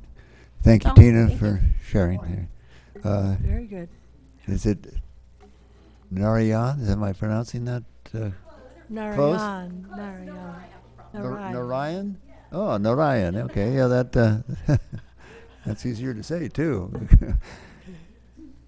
So, first of all, thank you. This is amazing. And to be honest, I just heard about this plan this morning on Facebook through Sousa, and I was like, I have to show up. I have to support this. I ride 25 miles a day on my bike, and I only use my car once a week, and that's to come to the farmer's market because I work there and I have to load a bunch of stuff and bring it, so it won't fit on my bike. This is so beautiful and I love it. I've been in Ojai for 8 years and started riding when I first got here, and now I have one of those electric bikes because I'm all the way down in Oakview now. So I ride in almost pretty much every single day. It would be great to have a path in the Oakview project that takes you from the path to the post office there. So I actually have to come in to Ojai because I can't get to the post office. I'm going to alert you to the next meeting. Yes, please do, because I would like to be able to get around Oakview better too, because I won't ride through Oakview, just down into Ventura. So my hope for this project is also for people to see that they don't need their cars. I was blown away when I moved here 8 years ago how many people got in their cars. I either walk or rode my bike when I lived downtown. There was no reason to get in my car except for every Sunday. So I even carried 2 bags of groceries on my car, on my bike, everything on my bike. There's no need for a car. I mean, yes, I understand some people do need them, disabilities and such, but this is a beautiful project and I fully support it, and I thank you so much. Okay, thank you, Narayan. Right, okay. Now, I'm going to take a risk here. I don't know if this says bike or BKP. Did someone fill out a card and not put their name down only to say that they wanted to talk about this? Did I miss anyone out there? Okay, come on up. It's not him. Sure if that's me, but I hate to be missed. My name is Garrett Clifford, and I'm a 30-year resident of this beautiful town. I raised 3 children here, and I have the privilege of being the president of Ojai Trees and also a founding member of the Ojai Cyclists. So I've got a real interest in this program, and I think it's wonderful. And I'm going to just throw out some facts. I'm a business person originally, and you show me a project that's already fully funded and does all these wonderful things, and I'm scratching my head thinking, well, it's a no-brainer. I mean, we need to do this. We've got the money lined up. It's going to benefit our people. It's going to make our city more beautiful. Let's get on it. I won't spend much time talking about the wonderful things that trees do. I'm a tree lover, as I'm sure Randy Haney and a bunch of you other people can attest. Trees are wonderful. They decrease our heat. They help us store water, help with stormwater runoff, and studies have shown that they improve mental health and people's well-being. So there's all sorts of benefits to planting trees, especially in Ojai, especially now. That bend coming around the liquor store and looking down into Ojai is one of the ugliest views of Ojai there could be. And for years, Ojai Trees has proposed planting that area, but we just couldn't get cooperation from the landowners because we needed to go on their land to plant trees. This eliminates that problem. And so I'm really excited to see that happen. And finally, you know, to me, Ojai, I think, as we heard, is unique, can be even more unique by providing some biking and outdoor accessibility that other towns have. People don't come to Ojai because they can drive 30 miles an hour through downtown. They come to Ojai because we're a unique place, and we need to continue to head in that direction if we want to continue to draw the tourists and the people that want to come here for what we really are, not our ease at getting to Starbucks to buy a latte in 10 minutes before we drive off to work. So great work. Greg Grant, I've worked with Greg for years, and he's the best city plant manager we've had in the 30 years I've been here. So thank you. Thank you, Garrett, and for your work on the trees. Okay, we are at the end of the cards. Where are we now, Mr. City Manager, the other city manager? So, Greg's yeah, other brother. Greg. Also the deputy city clerk at the moment. So at this point in the agenda, I believe it is the opportunity for the members of the Planning Commission, the City Council, to give feedback to staff. If you have any follow-up questions or clarifications that you have for staff or for Mr. Grant or for Mr. Crabtree. So I will turn it over to Mr. Grant at this point, or actually back to you, Mr. Mayor, and for the comments from the Commission and Council. Okay, Susan, did you say you? Yeah, I want to make some closing comments. If you think about it, the town would have been destroyed if the reason we still have a downtown core is because we said no to the 4-lane highway, okay? So there's really only two ways to mitigate traffic in this valley. We either have to get people out of their cars or we have to expand to a 4-lane highway.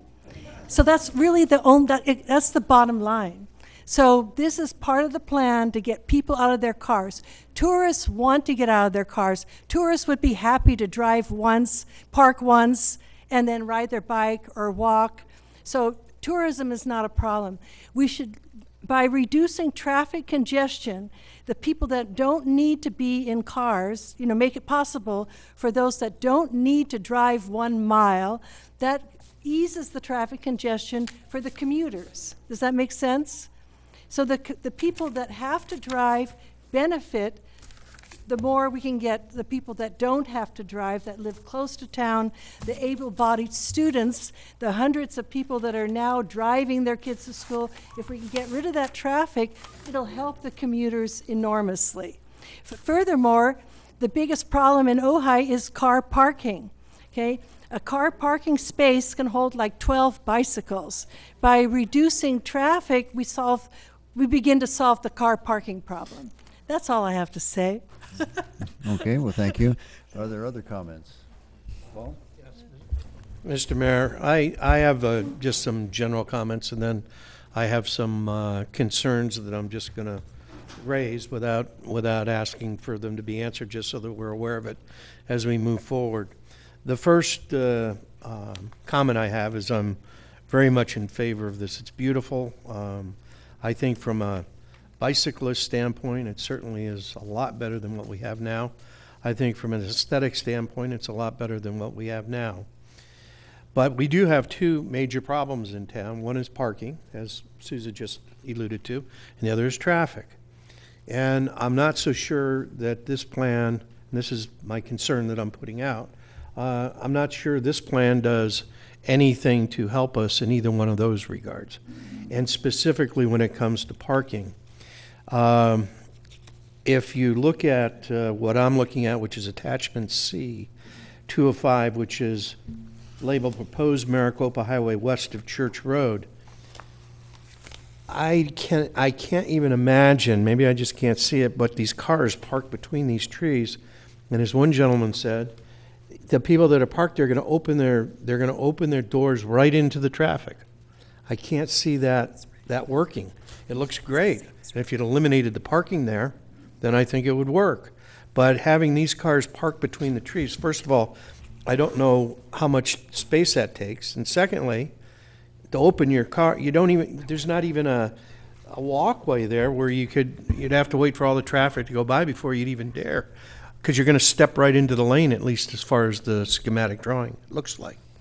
The other drawing that I'm referring to is on Ojai Avenue, where in front of the arcade, all the people are going to be parking between trees. And that's got to take parking away. I don't see any other way that it can.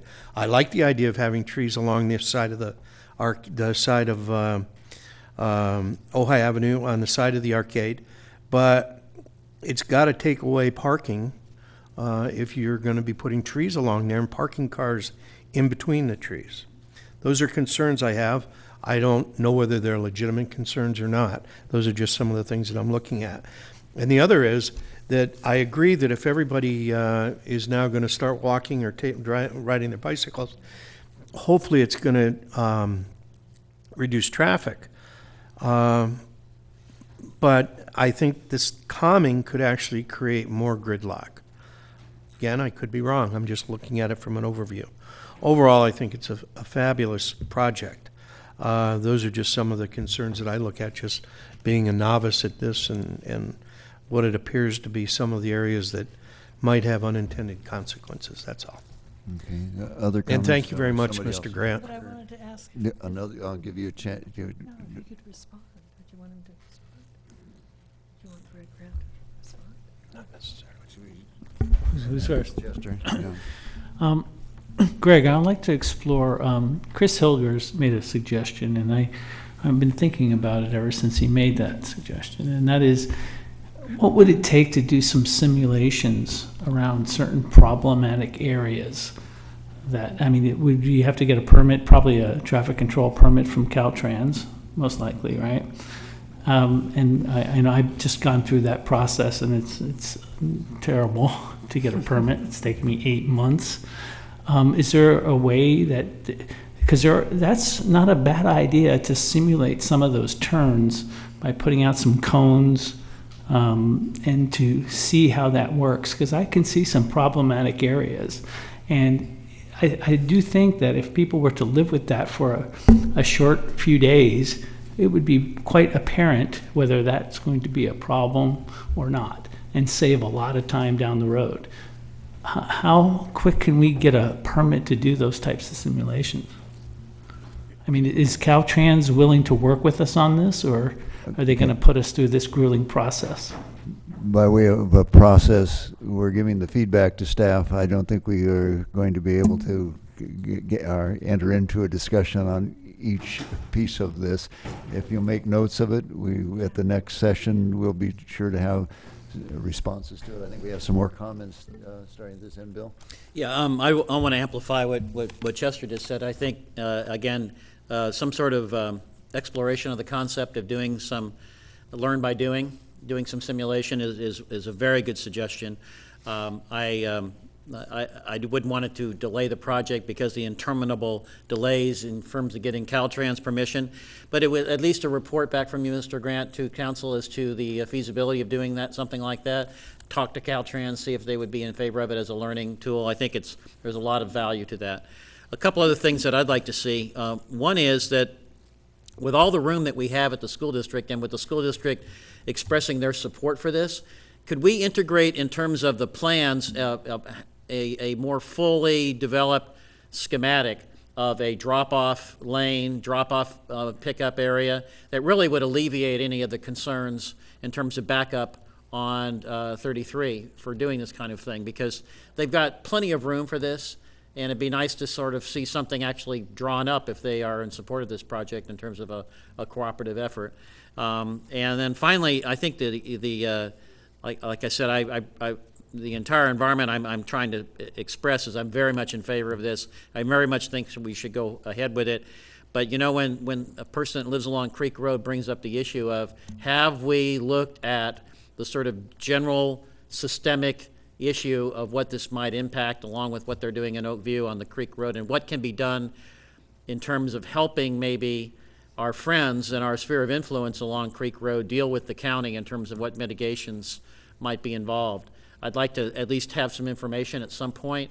Who are they getting frustrated with talking with at county? What mitigation options might there be? Could the city get involved in helping work with the county on that? I don't know, but those are things I'd like to look into. Okay. Everybody needs to have one chance to come back, so we'll go all the way down to John. Thank you. First, I want to say I just really appreciate all the work that went into these plans, including all the people that came to all these public meetings for, I don't know how many years it's taken to get to this point. And I'm really impressed that we've been able to get Caltrans involved, because I've been on this commission 20 years and it's been a constant headache, and I think you really to be congratulated for getting them involved. I'm a biker. I have ridden through town and also along Maricopa Highway, and I'm very excited to see these improvements go in. I was driving through town just today and I saw two tourists on bikes from the Ojai Valley Inn just sort of wandering down Ojai Avenue, and I thought, oh my God, you know, can't we do something for these people? And this looks like this is it. It's going to be wonderful. I love the idea of bringing the trees back to the arcade. That's been a dream that never seemed possible, and the idea that we could do that is just tremendously exciting to me. And finally, I'd like to address there was one comment about compromise being the essence of something, and I'd just like to say I don't like the word compromise. I like the process that you've gone through here. You have synthesized a huge amount of public input into a really usable plan. It's very practical, I think, in many ways, and addresses all the comments, and that's what we call good design nowadays. It involves really getting as much input as you can and then synthesizing that and coming up with something that everyone is going to really love. So I'm just all in favor of this. Okay. Steve, you had your hand up, I think. Yes, thank you, Mayor. A couple of things. There was a discussion earlier about making space in what would otherwise be the parking lane for a drop-off area for the museum. I'm wondering if something of that same nature, whether it involves moving traffic lanes or creating a cutout of the sidewalk, something like that, along westbound Ojai Avenue opposite Country Club Drive could be an alternative drop-off for the junior high school. I happen to live over in that area, and the gridlock that we see every day is along El Paseo. And that's not just a gridlock for cars, but it really discourages kids from riding their bicycles in the area. And so if there's a possibility of giving parents who feel the need to drive their kids to Matilaha an alternative way of dropping them off right on the campus, I think that'd be a good idea. I, by and large, also agree with everything that Councilmember Blatz had to say, with the exception of perhaps the parking. If you put parked cars right next to traffic lanes, what you have is what we have everywhere else in the city right now. If you drive down through the city core, you have parked cars. And if you're going to do that, you have to be alert to the possibility that people are going to open their car doors. And so I can see the problem of crossing a bike lane once you've gotten out of your car. You're going to have to be more careful.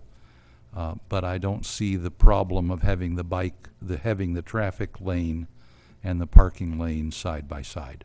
Mm-hmm. That's my comments, Mr. Thank Mayor. you, Steve. Is there other comments down at this end? Yeah, Kathy? Yeah, I just had one question, or to be, maybe Greg could talk about it at the next workshop. Could you just briefly talk about road capacity in terms of what, with existing conditions and also future conditions, and what we might expect? I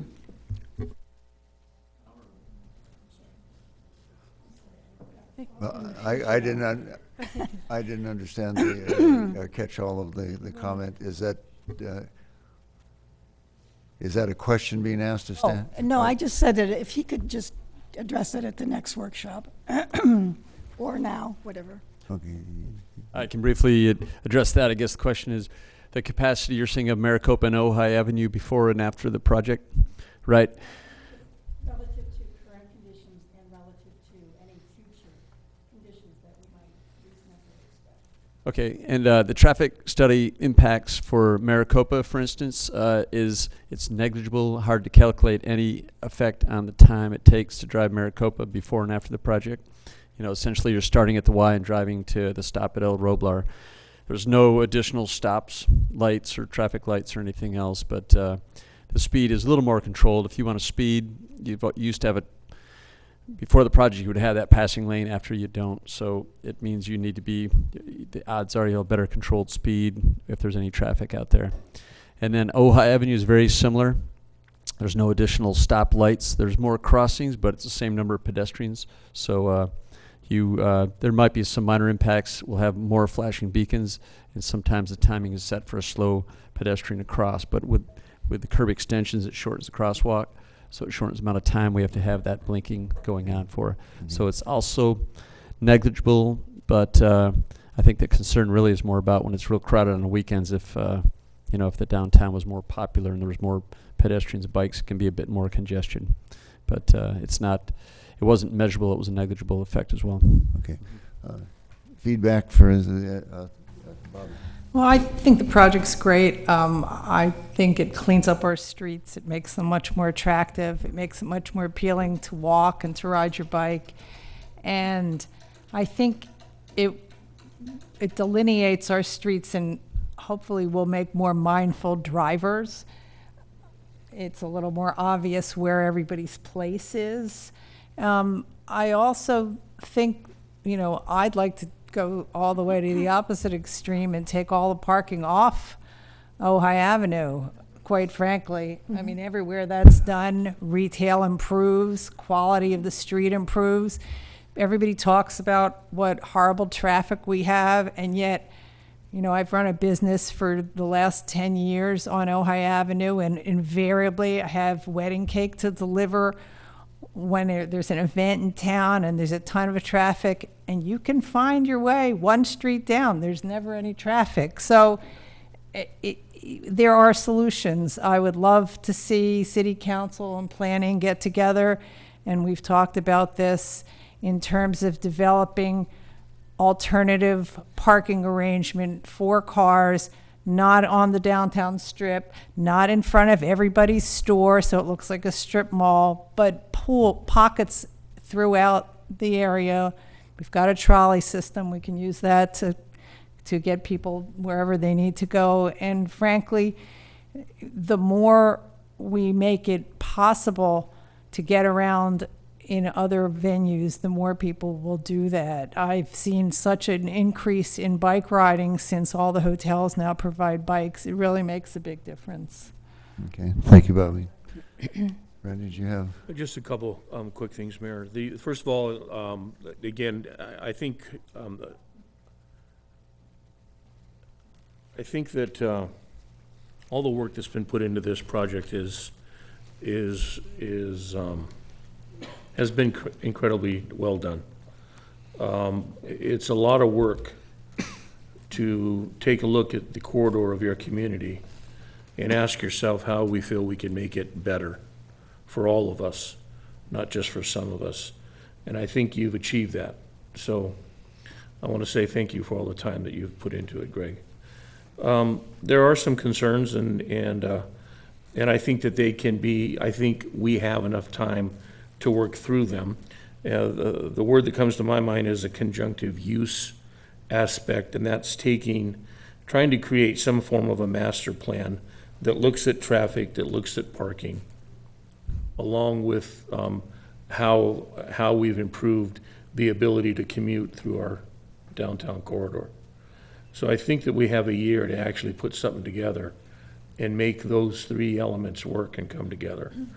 I think Chris Hilger's idea regarding doing some type of a demonstration, and I brought that up at the last ATP meeting, especially for Maricopa, I'd really like to see how we're going to handle an emergency, because your statement is we'll funnel them onto the bike path in the event of a lane being closed. That's a concern of mine.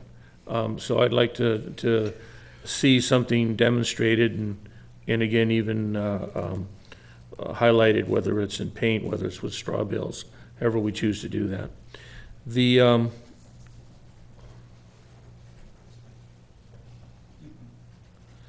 evacuation procedures for Maricopa Highway, I thought, was another interesting comment that I think that we have time to look at and actually, you know, you have an emergency evacuation plan when you're in any major building.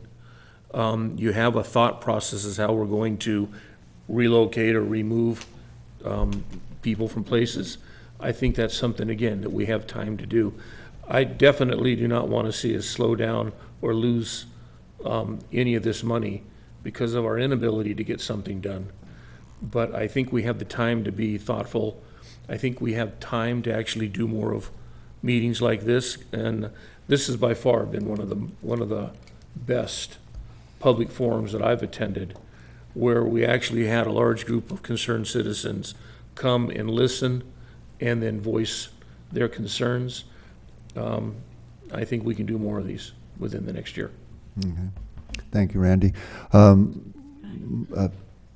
I agree with a lot of what I've heard here, so I won't repeat it, but one area, my background is in municipal finance, and also to some degree, along with Mr. Wyrick, the understanding of economics and the time value of money. When Garrett said that it was great that a project that had a budget and that was funded, and that's true, but I believe this was an application probably, 3 years ago, where the costing was done. So I'd like to see how the budget holds up as to what a dollar will buy by the time we get to this, just so everybody understands. I suppose we'll also be able to look for additional sources, but unless there was a very large contingency built in, I suspect that this thing will be stretched out a bit. So anyway, just as an observation that at some point we need to do that.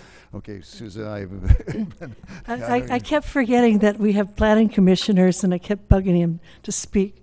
Sorry. I just want to comment, if we do a demonstration project, which other communities have done, the way, in my opinion, it should be, we should think about the length of time, because it takes people time to get used to things. I don't think you can reach a conclusion in 2 or 3 days. And we should bring in the school district, because for it to be a true demonstration project, the school district should promote bike to school weeks.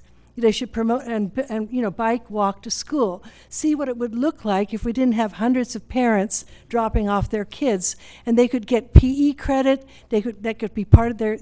All the schools want to promote green, ecological education. They could make this part of their education. So if we did it right, I think a demonstration project would be good. But it wouldn't be right. It wouldn't work unless we had the students and parents involved. And then my other comment quickly is, just so the council knows, I've been working with Tina on Creek Road, as has Mayor Johnson. And I went to the county, and in fairness to the county, they did respond, and I will forward you the emails from Steve Bennett's office. It's just a baby step in the right direction. I can understand Tina's frustration. I've only been working on this with her for a couple of months. She's been working on it for a couple of years. She witnessed the death of that worker, and she's seen so many close accidents, so I understand her deep frustration. But she's preparing with other residents to do a presentation before the council, and so we'll get that on the agenda when the time is right, and then I'd like to take it before the Board of Supervisors. That's my goal. Okay, I so just, everybody. Mr. Mayor, I Yes. just have two more quick things. Not that I want a response from Mr. Grant or Paul Crabtree. The first thing is we're anticipating taking the area on the Maricopa Highway down to 2 lanes.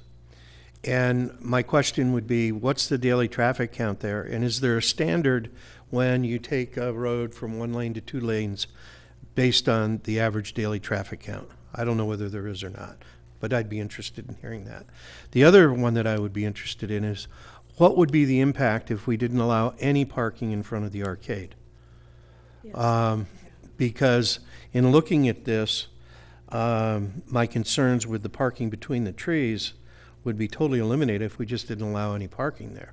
And I don't know if that would impact the other parking areas within the town, but there's not that many cars that park there at any one time anyway, I don't believe. There's, you know, I don't know how many there are, but I'd be interested in seeing, having some thoughts at our next workshop about just not allowing any parking in front of the arcade. Okay, Kathy Nolan. Yes, well, I'm absolutely in favor of the project. I guess that was I didn't really need to say that, probably pretty obvious, but I also wanted to make a suggestion. We've been talking about the possibility of doing a demonstration project, which I think is a good idea, but I wanted to point out that SCAG, the Southern California Association of Governments, which Ventura County is part of, they have a Go Human project, which we've shared with the city in the past.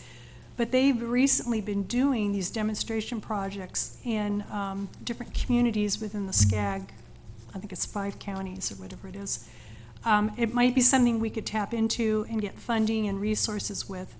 But I just wanted to show that, and that's very active. As a matter of fact, I think it was 2 weeks ago I'm on their email list, and they had just recently done a project in Culver City. They did one, I think it was in La Habra. They've done some in Orange County. So it's definitely a popular and good way to go, and once again, we may be able to get resources and funding through SCAG. Just wanted to share that. It's maybe even pre-approved. And maybe pre-approved. There's a SCAG program. There you go. We're perfect for that. Mayor, I want to make an announcement about the bike advocates and the bicycle coalition. We plan to have a very large educational meeting where we would maybe show a film or two and then talk about the project and also the master plan that we see for the communities involved, Miners Oaks, Ojai, East End, all of it put together. And then we would advertise for that, and then we're trying to put together a multiple phased education program that would be published in the paper, all about, you know, riding your bike in Ojai. And I just want to let everybody know that that's being planned for sometime in the next few weeks. Okay, so do you have a date yet? Or? No, we No, should know in okay. the next week or so. Okay, great, thank you, John. Okay, have we exhausted it? If we have, Thank you, then everyone. I will. Thank you, Paul and Greg. Yeah, thank you, everybody, the audience and everybody on the commission and council. Thank you to those who stayed. Okay, we are adjourned. Yeah. Thank you, Jeremy. Oh, what a good evening. Oh, man.